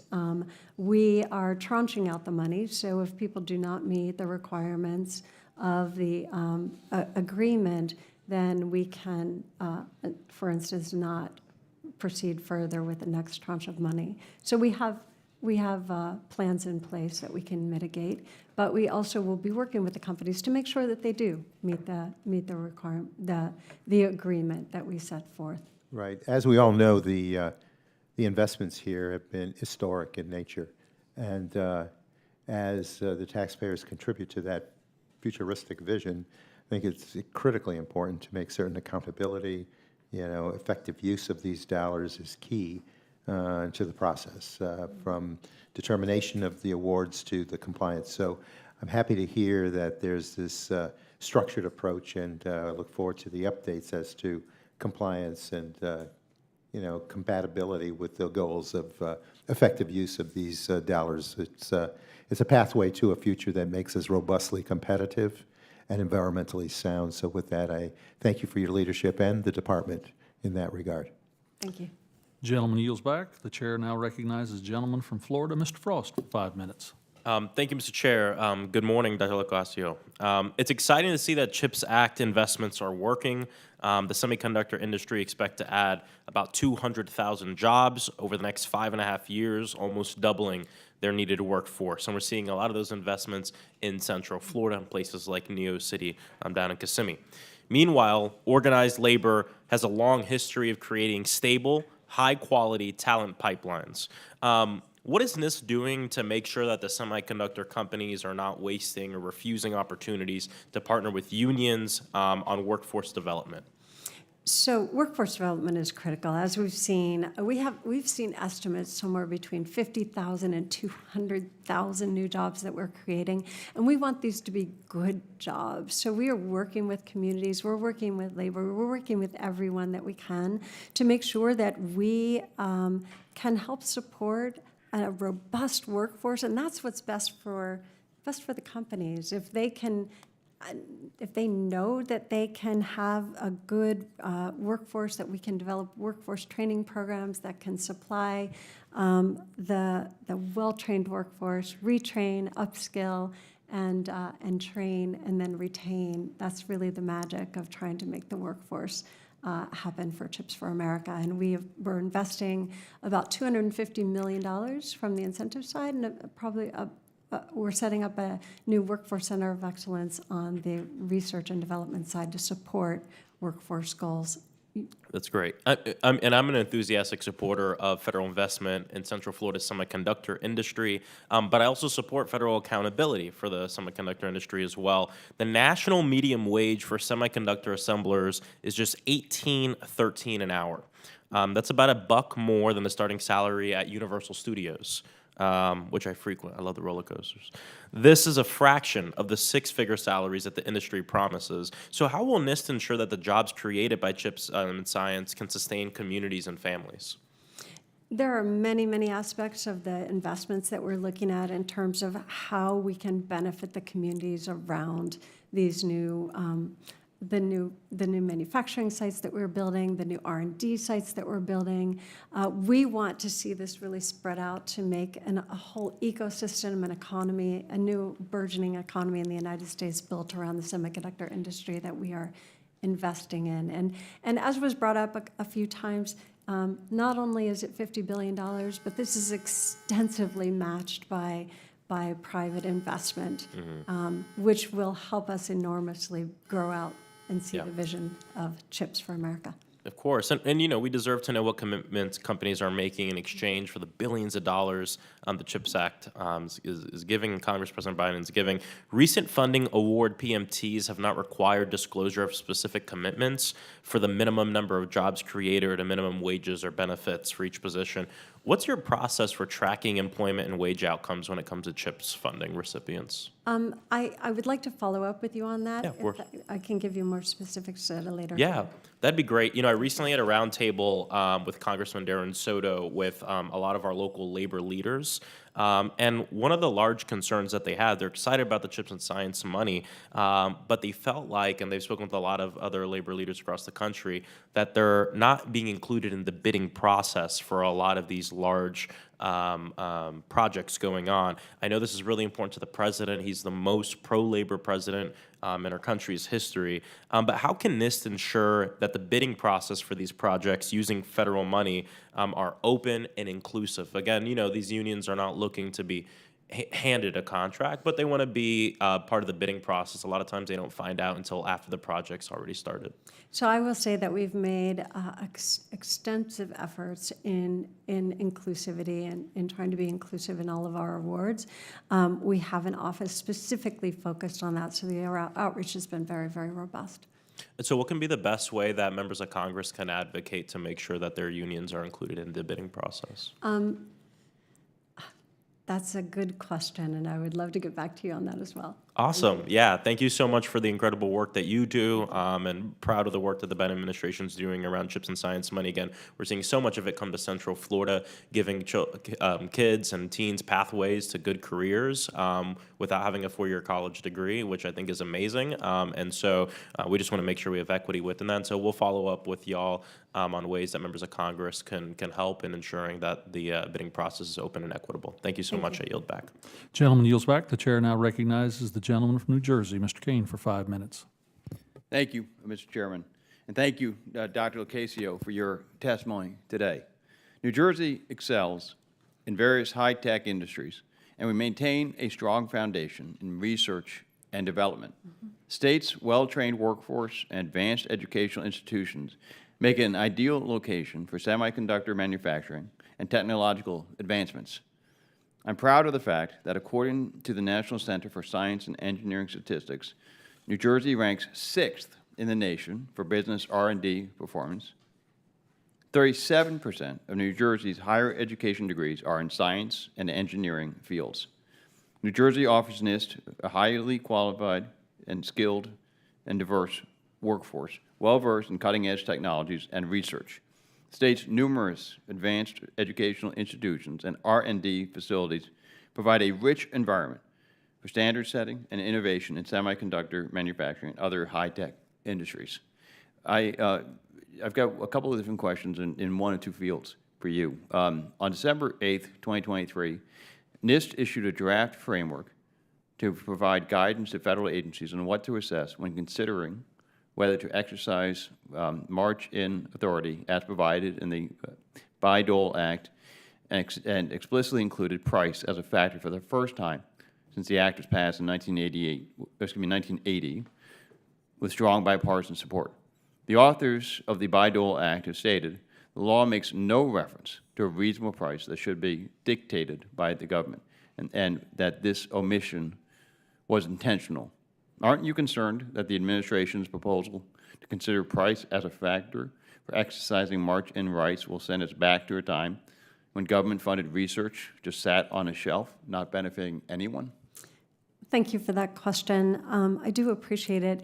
So we did issue, first of all, I just want to go back and say that we had a notice of public rulemaking, and then we finalized the rule last year and did not make any changes in the march-in wording in the final rule as compared with the original Bayh-Dole Act in 1980. So that remained intact. We had 50,000 comments as a result of the rulemaking, and this guidance is not rulemaking, it's completely voluntary, but we were asked when we, in those 50,000 responses by really all sides, that people wanted more clarity on how people would make a decision on march-in. And so that's what this process is about. It's about providing voluntary guidance that we're working on with the interagency. When we released this guidance, we did get, we got 31,000, I believe, responses on the guidance itself about, from really approaching all sides. I will say that the guidance, you mentioned that Bayh-Dole never included price. It included a totality of circumstances, including consideration of price, but that's really what the guidance talks about, is this totality of circumstances, and people should also consider if there are other ways to achieve what we want to achieve, and also consider the fact that innovation could be harmed if Bayh-Dole is invoked. So there are, it talks about consideration of factors, it talks about innovation, it also talks about totality of circumstances, and it is a voluntary guidance for agencies. The authors of the Act, Bayh-Dole, said that the law makes no reference to a reasonable price that should be dictated by government, and that this omission was intentional. On a different issue, on the Manufacturing Extension Partnership Program, since 1988, NIST has provided advice and expertise to U.S. manufacturers through the Manufacturing Extension Partnership. How will NIST and MEP help U.S. manufacturers and businesses more broadly take advantage of the current and upcoming advances in artificial intelligence? So MEP in particular is focused on trying to help new innovations reach the small and medium manufacturers, and we're really excited about the opportunities that obviously AI could present to manufacturers.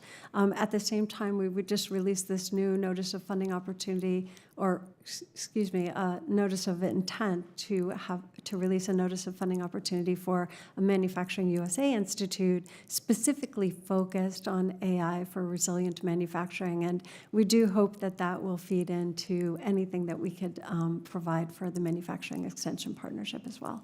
That's great. Thank you. Mr. Chairman, I yield back. Thank you. Gentleman yields back. The chair now recognizes the gentlelady from Ohio, Ms. Sykes, for 5 minutes. Thank you, Chairman Lucas and Ranking Member Lofgren, for convening this committee today. Certainly good to see you, Dr. Locascio, and thank you for being here to talk about the National Institutes of Standards and Technology and the critical work that you all are doing. I'll give you an opening to take a breath because I know you've been here for quite some time. As you know, Director, Ohio is one of 4 states that will receive up to $8.5 billion that the United States Department of Commerce and Intel has proposed in direct funding under the CHIPS and Science Act to help strengthen the U.S. supply chain, particularly in chips manufacturing. This investment is expected to create thousands of jobs in manufacturing and construction, and we've also taken on the moniker of the Silicon Heartland. And in fact, as a part of this investment, Ohio, Intel plans to Intel's design and build partner signed a project labor agreement with the North American Building Trades Union for the construction of these 2, if not more, facilities in Central Ohio. It is certainly important that we collaboratively promote the growth of the semiconductor technical workforce, and we know that there are a lot of jobs in the semiconductor manufacturing process, but also we have to build the facilities that will build and make the chips. So what role do you foresee labor unions and academic institutions like community colleges and other entities across the region help develop a pipeline of skilled workers in Ohio? So first of all, thank you for that question. We are so excited about the investments that we're making across the country now, and we've already announced investments, I think, in 11 different states, Ohio, of course, being one. And one of the things that we are very excited on is that we are creating good jobs and that we are building out the skilled workforce. Community colleges are going to be a really important part of that. As a matter of fact, I just recently visited a community college on one of my last site visits, and just the enthusiasm and the excitement for the semiconductor industry. I think the wonderful thing, one wonderful byproduct of the CHIPS Act is the excitement in young people to really get into the field, or the excitement of adults in different fields to retrain and get into this field. So community colleges are going to play an essential role, and I haven't been asked about that yet today, and it is such an important thing that we really want to make sure that we are working very closely, and we are, with community colleges to retrain, upskill, and train that next generation of workforce.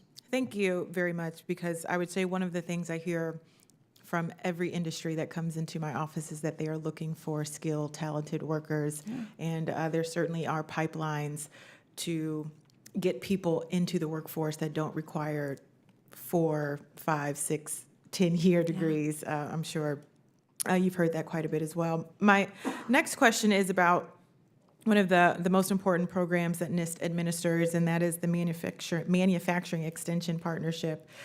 These partnerships help manage networks of regional partners that provide training and technical assistance to manufacturers and small businesses that are the backbone of our economic engines in our state. And Ohio has 3 of these MEPs, 6 regional partners to support statewide assistance. And Northeast Ohio's MEP is called Magnet, or the Manufacturing Advocacy and Growth Network. And as you know, manufacturing is a significant part of Northeast Ohio's economic engine, and we are very proud of the work that we have done. We like to say that we have built everything you need in the United States in Northeast Ohio, but mostly tires and rubber. But Dr. Locascio, can you talk to me a little bit about the NIST plans to support the MEP program and what Congress could be focusing on to ensure that NIST can continue to support our manufacturers as they grow to advanced manufacturing and high-tech manufacturing? Thank you so much for that question. We are excited, honestly, about the progress of MEP over the past many years, and excited about their strategy moving forward, which really does integrate that idea of how do you innovate at that scale. And so we are there to help them figure out how to make that next innovation, how to pivot if they need to pivot because they aren't successful in the current environment, how to develop that skilled workforce that they need in their locality. That's how we partner with with the centers in the states, and we're working very hard to make sure that partnership is very robust and they can move forward.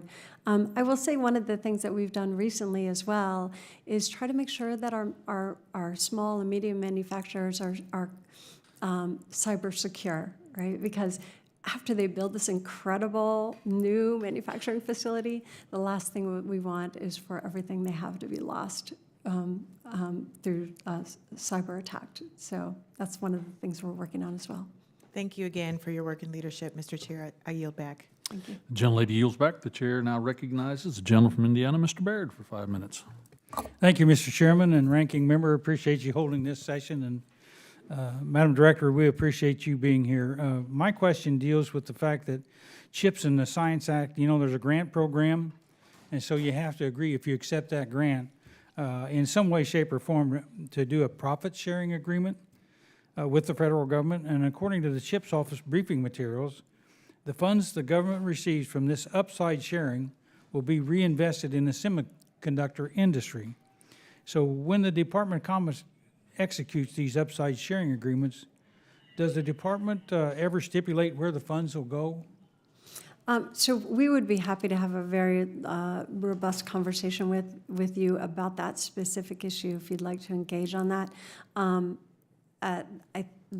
That's way far in the future, but we would be very happy to have that discussion now, clearly. Super, I'd look forward to that. Then, in that same vein, do you ever get any kickback from the applicants about these grants being used possibly to fund their competition? Do you have any I think kickback on that? we have not gotten direct feedback from any of the people that we've funded, any of the companies that we've funded about funding their competition now. So then I want to move to another area. You know, the Consolidated Appropriations Act of 2023 provided $14 million to set up a new manufacturing institute, which NIST recently noticed to focus on using AI to improve the resilience of U.S. manufacturing. Would you mind elaborating on that and the goals for this new institute? Absolutely. You know, it took us a long time to really come to this particular topic, but we are so excited. After engaging in many, many dialogues, we've come to the realization that AI is transformative and potentially very much transformative for manufacturing. And that's from talking to small and medium manufacturers, from academia, from really everyone in all walks of life in the United States. We know AI is potentially transformative. How it can transform the manufacturing floor, you know, it could really help them do their job much more efficiently and much more quickly, including the better understanding of supply chain and supply chain issues, but also the design of the manufacturing floor and how the process takes place and how you are optimizing different processes for efficiency. So we've gotten great enthusiasm from the community after we released the notice of intent, and look forward very soon to be releasing the notice of funding opportunity for that institute. Well, you answered my next question. I was going to ask how the industry responded to your notice. It was a really robust response. People are very excited about it, and you know, it's a transformative technology for the industry for sure. And it's a rapidly growing technology, and so it has the potential to be used inappropriately. So it's really good that we're, and you are making plans to deal with that and to move forward and have the industry involved at this time. So thank you for those answers. Thank you. And with that, I yield back. Gentleman yields back. The chair recognizes the gentleman from Georgia, Mr. McCormick, for 5 minutes. Oh, sorry, I got out of balance here in my focus. The gentlelady, Ms. Lee. I looked around, I was like, where anybody from Georgia? Thank you, Chairman Lucas. It's a pleasure to see you again, Dr. Locascio. Of course, a little over a year, we were here discussing NIST priorities for fiscal year 24. In that time, a lot has changed in the world, but the work you all and your agency do continue to prove essential in advancing technologies and standards that directly impact the daily lives of constituents like mine, to improve not only the quality of products and services and infrastructure, but also improve the quality of life and the standard of living.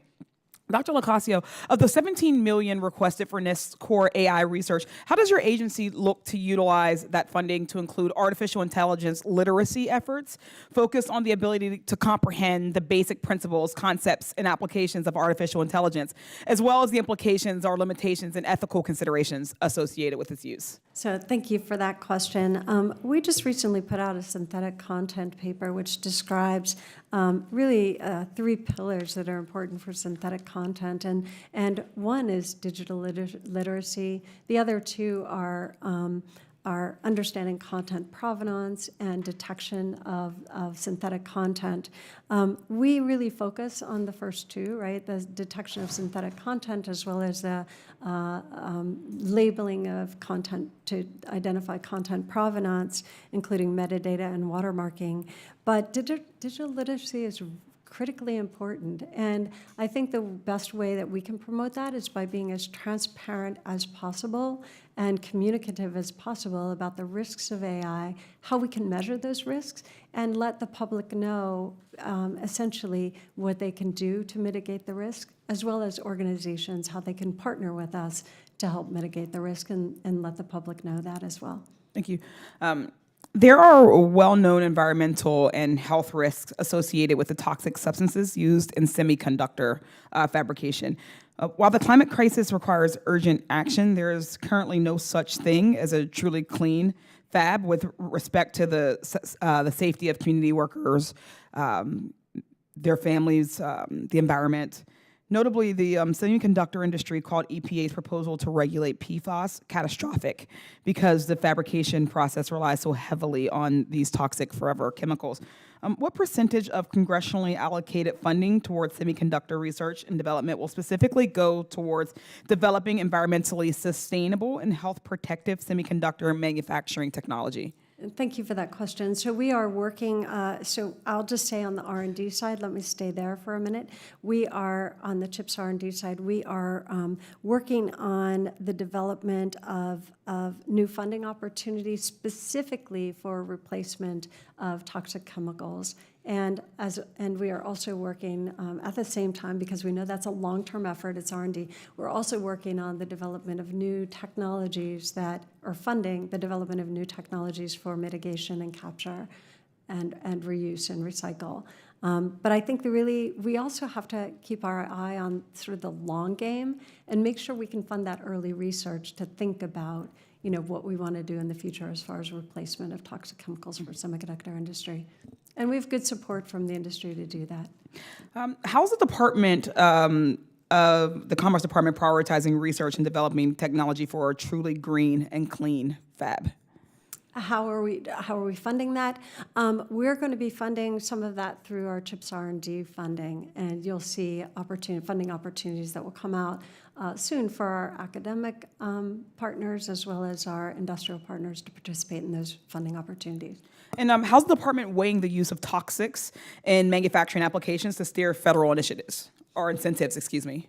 I'm sorry, can you repeat that question? Yeah, I was asking, so how is the department going to weigh the use of toxics in the manufacturing applications to steer federal incentives? Okay, so we do ask for environmental sustainability plans, and we're working very closely with the companies on their environmental sustainability plans, and also working with, so that mostly involves energy and clean energy and also reclaimed water. But I'll also say that we're working with the companies on worker safety specifically.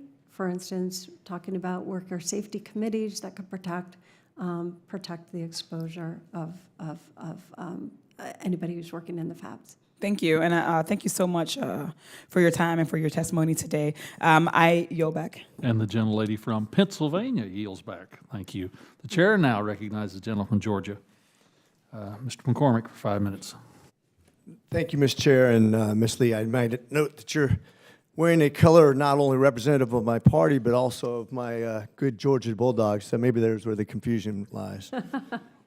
You mentioned the CHIPS Act, and I thought that was interesting, the excitement that you have, how that's going to develop things. But one of the things I've noticed, and I would like you to comment on since you mentioned it, was where the production of the chips are. TSMC is obviously located in Taiwan. China has said by 2027, we want Taiwan.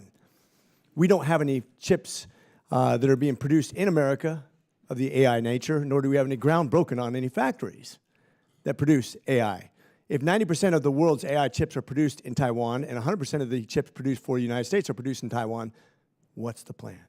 I really appreciate that question. We are working as hard and as fast as we can and pushing the companies as fast as they can to get these manufacturing facilities on the ground in the United States. It's essential to our economic and our national security, and you articulated it very, very well. And that's our goal, is try to make sure that we can get these. So tied in with your previous question answer, and even along the lines of DEI, if you will, which I'm not commenting one way or another on, but just the concept of what limits a company from expanding and building a plant. And if they're limited by regulation that says you have to have this, this, and this in order to build this plant, and it's limiting their ability to actually produce something that is transformational to our technologies, wouldn't it be better to lift those regulatory burdens that create obstructions to building AI plants that will literally be transformative and keep us competitive, especially in a strategically disadvantaged arena such as China taking over Taiwan, which could be disruptive to the entire world? Wouldn't we want to lift those regulations that would inhibit those productions? So thank you for that question. First, I want to say it's not regulatory. We don't have regulations in place for these the things that you spelled out that are in our notice of funding opportunity. And we are working very, very hard with the companies to make sure that they can very aggressively develop their plans and meet the demands to get these factories, get these manufacturing facilities up to speed on American soil. You have, as I said, very clearly articulated the need, and the companies are ready and they're moving quickly. And So let me ask you this real quick, because obviously we only have so much time. It takes about 2 years, from my understanding, from breaking ground to actually being completed and being up. I mean, obviously, it's a meticulous fabrication process of minutia with nanotechnology, atomic structures, etching with lasers that are incredibly precise in a very clean environment. If it takes 2 years, and we know that we're about 3 years off from where China says, I'm going to have Taiwan, can you give me a timeline when you say you're pushing, you're trying to get these companies? What are they giving you as a timeline for breaking ground? Each deal is clearly very different, but we are working hard, for instance, to make sure that we have a NEPA team in place that can work side by side and work very closely to try to get the... I know you're working hard. What's your timeline? I can give you a timeline for what we are hoping to achieve by various time frames. 2030 is our... 2030. Now, given the timeline of China... Go ahead. I'm sorry. Sorry. Go ahead. Continue. Given the timeline of 2027 being their timeline, 2030 being our, that doesn't match up very well. Can you give me an idea how we're going to adjust to the foreign strategic disadvantages we have? So, excuse me, I interrupted you, so I apologize for that. One of the things that we're doing is there are multiple sites, multiple locations, multiple large manufacturing facilities that we're funding. We want everything to be online by 2030, so that means there's a lot happening before that. So we are working with the companies to, for instance, try to make sure that they're doing their most advanced manufacturing on our soil. Okay. I'm going to have to, I got 23 seconds to kind of summarize this. Obviously, we're concerned about truth versus development and rapid pace. But 3 years, that 3-year gap between 2027 and 2030 is simply not going to work for us. If you think of what's at stake, how fast this AI development is happening, how it's going to transform the industry and the world in its entirety, how much we've come in just the last 2 years of AI development, we cannot afford that 3-year gap. We need to move fast. We have to have a better strategic plan. And I'm imploring you to approach the administration to streamline this process and get going so we can get in a strategically advantaged places for the future. Thank you. With that, I yield. Thank you. Gentleman's time has expired. The chair now recognizes the gentleman from California, Mr. Mullen, for 5 minutes. Thank you, Mr. Chair. Director Locascio, thank you for testifying today. Earthquakes cost the United States an estimated $15 billion in building damage and related expenses each year. And my district in California is nearly guaranteed to experience a magnitude 6 or greater earthquake over the next century. In 2015 and 2017, the Advisory Council on Earthquake Hazards Reduction stated that a national assessment of earthquake resilience must be conducted to identify priorities and funding levels for the National Earthquake Hazards Reduction Program. But the GAO found that as recently as November last year, this assessment hadn't been started yet, and that there are no plans to do so until 2028. So, Director Locascio, can you tell us what support NIST needs from Congress to prioritize and carry out a national earthquake resilience assessment? Thank you for that. Right now, we're in the process of pre-planning and trying to understand how much that would cost. And we don't have that cost assessment yet, but we do not have the funding to do the assessment at this time, but we are doing planning to try to understand what that would require. And happy to give you a briefing on that if you'd like. Thank you. I'll take you up on that. Thank you very much for that. And earthquakes do pose a big threat, but increasingly we're seeing a rise in other natural hazards such as flooding and windstorms due to climate change. Following a natural disaster, we want our communities to be able to recover infrastructure and critical services as quickly as possible. So, Director, can you describe how NIST is working with communities to increase post-disaster resilience, both to improve the reoccupancy time of damaged buildings and the restoration of lifeline infrastructure such as water and power? So thank you for that question. We have quite a bit going on in community resilience. We have a community resilience planning tool. So basically following a disaster, the steps that you can take in order to rebuild the community. And it deals with both buildings and infrastructure. It's really built on the knowledge that we've gained from numerous investigations that we've done, which have included how communities have fared in the aftermath of hazards. Thank you for that, Director. Thank you for your leadership. Thank you. And with that, I yield back. Gentleman yields back. The chair now recognizes the gentleman, Mr. Williams from New York, for 5 minutes. Thank you, Mr. Chairman. Thank you. And thank you for being here today. We have an exciting program going on in our district, which is the investment by Micron to produce memory chips in central New York. And this is literally a once-in-a-100-year transformation of our area. And so thank you for your role in seeing that through. The $6 billion grant that the Secretary has directed is much appreciated and will be put to good use. It may not be known, but the reason memory chips are so critical for not only strategically in the United States, but specifically for artificial intelligence is Micron is the leading producer in the world. The most advanced memory chips in the world are produced by Micron. It's the only American company that is producing memory chips. And they specifically have the capability of this I think it's called wideband access, but it's the ability to read and write in much bigger chunks, which is critical for the pace of artificial intelligence and that kind of processing. So anyway, we're excited about that. It's going to have a huge impact in what I'm calling the Silicon Empire, which is this incredible revitalization of central New York. So thank you for that. Can you please tell me, Dr. I'm sorry, Locascio, what role does NIST play in the development and domestic semiconductor fabs? Just refresh me on your role in this, please. On our role in Chips for America? Yes, specifically for the Chips for America. Yes, so the two different pieces of Chips for America are CHIPS Program Office and the CHIPS R&D Office. Both of their directors report up through me to the Secretary.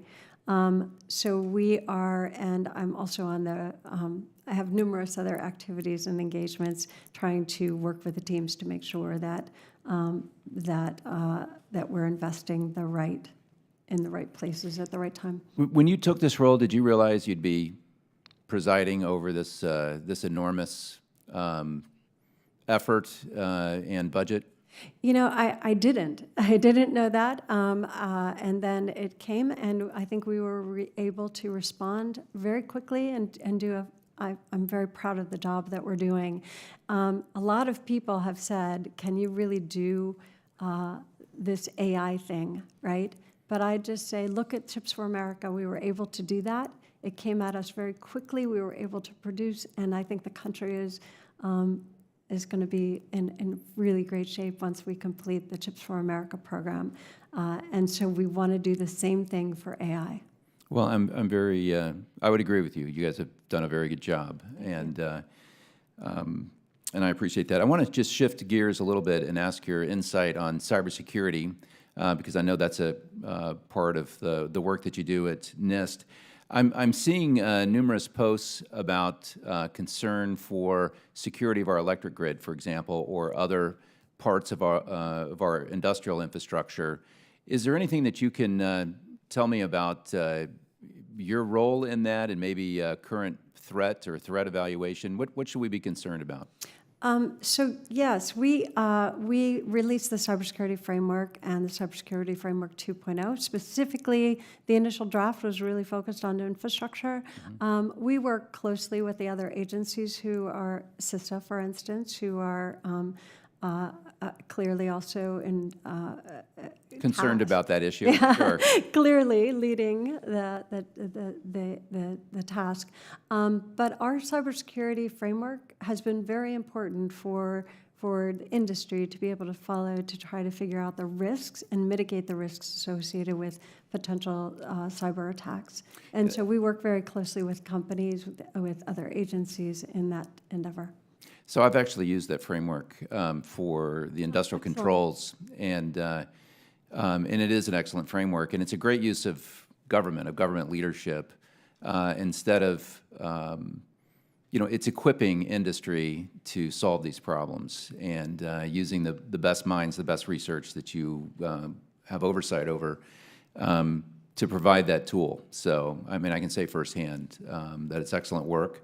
And it's necessary because there's a lot of change going on in IT-OT convergence, and that has a huge impact on cybersecurity, both positively and negatively, and the framework is very helpful. So thank you for appearing today. Thank you for your time, and I yield back, Mr. Chairman. Gentleman's time has expired.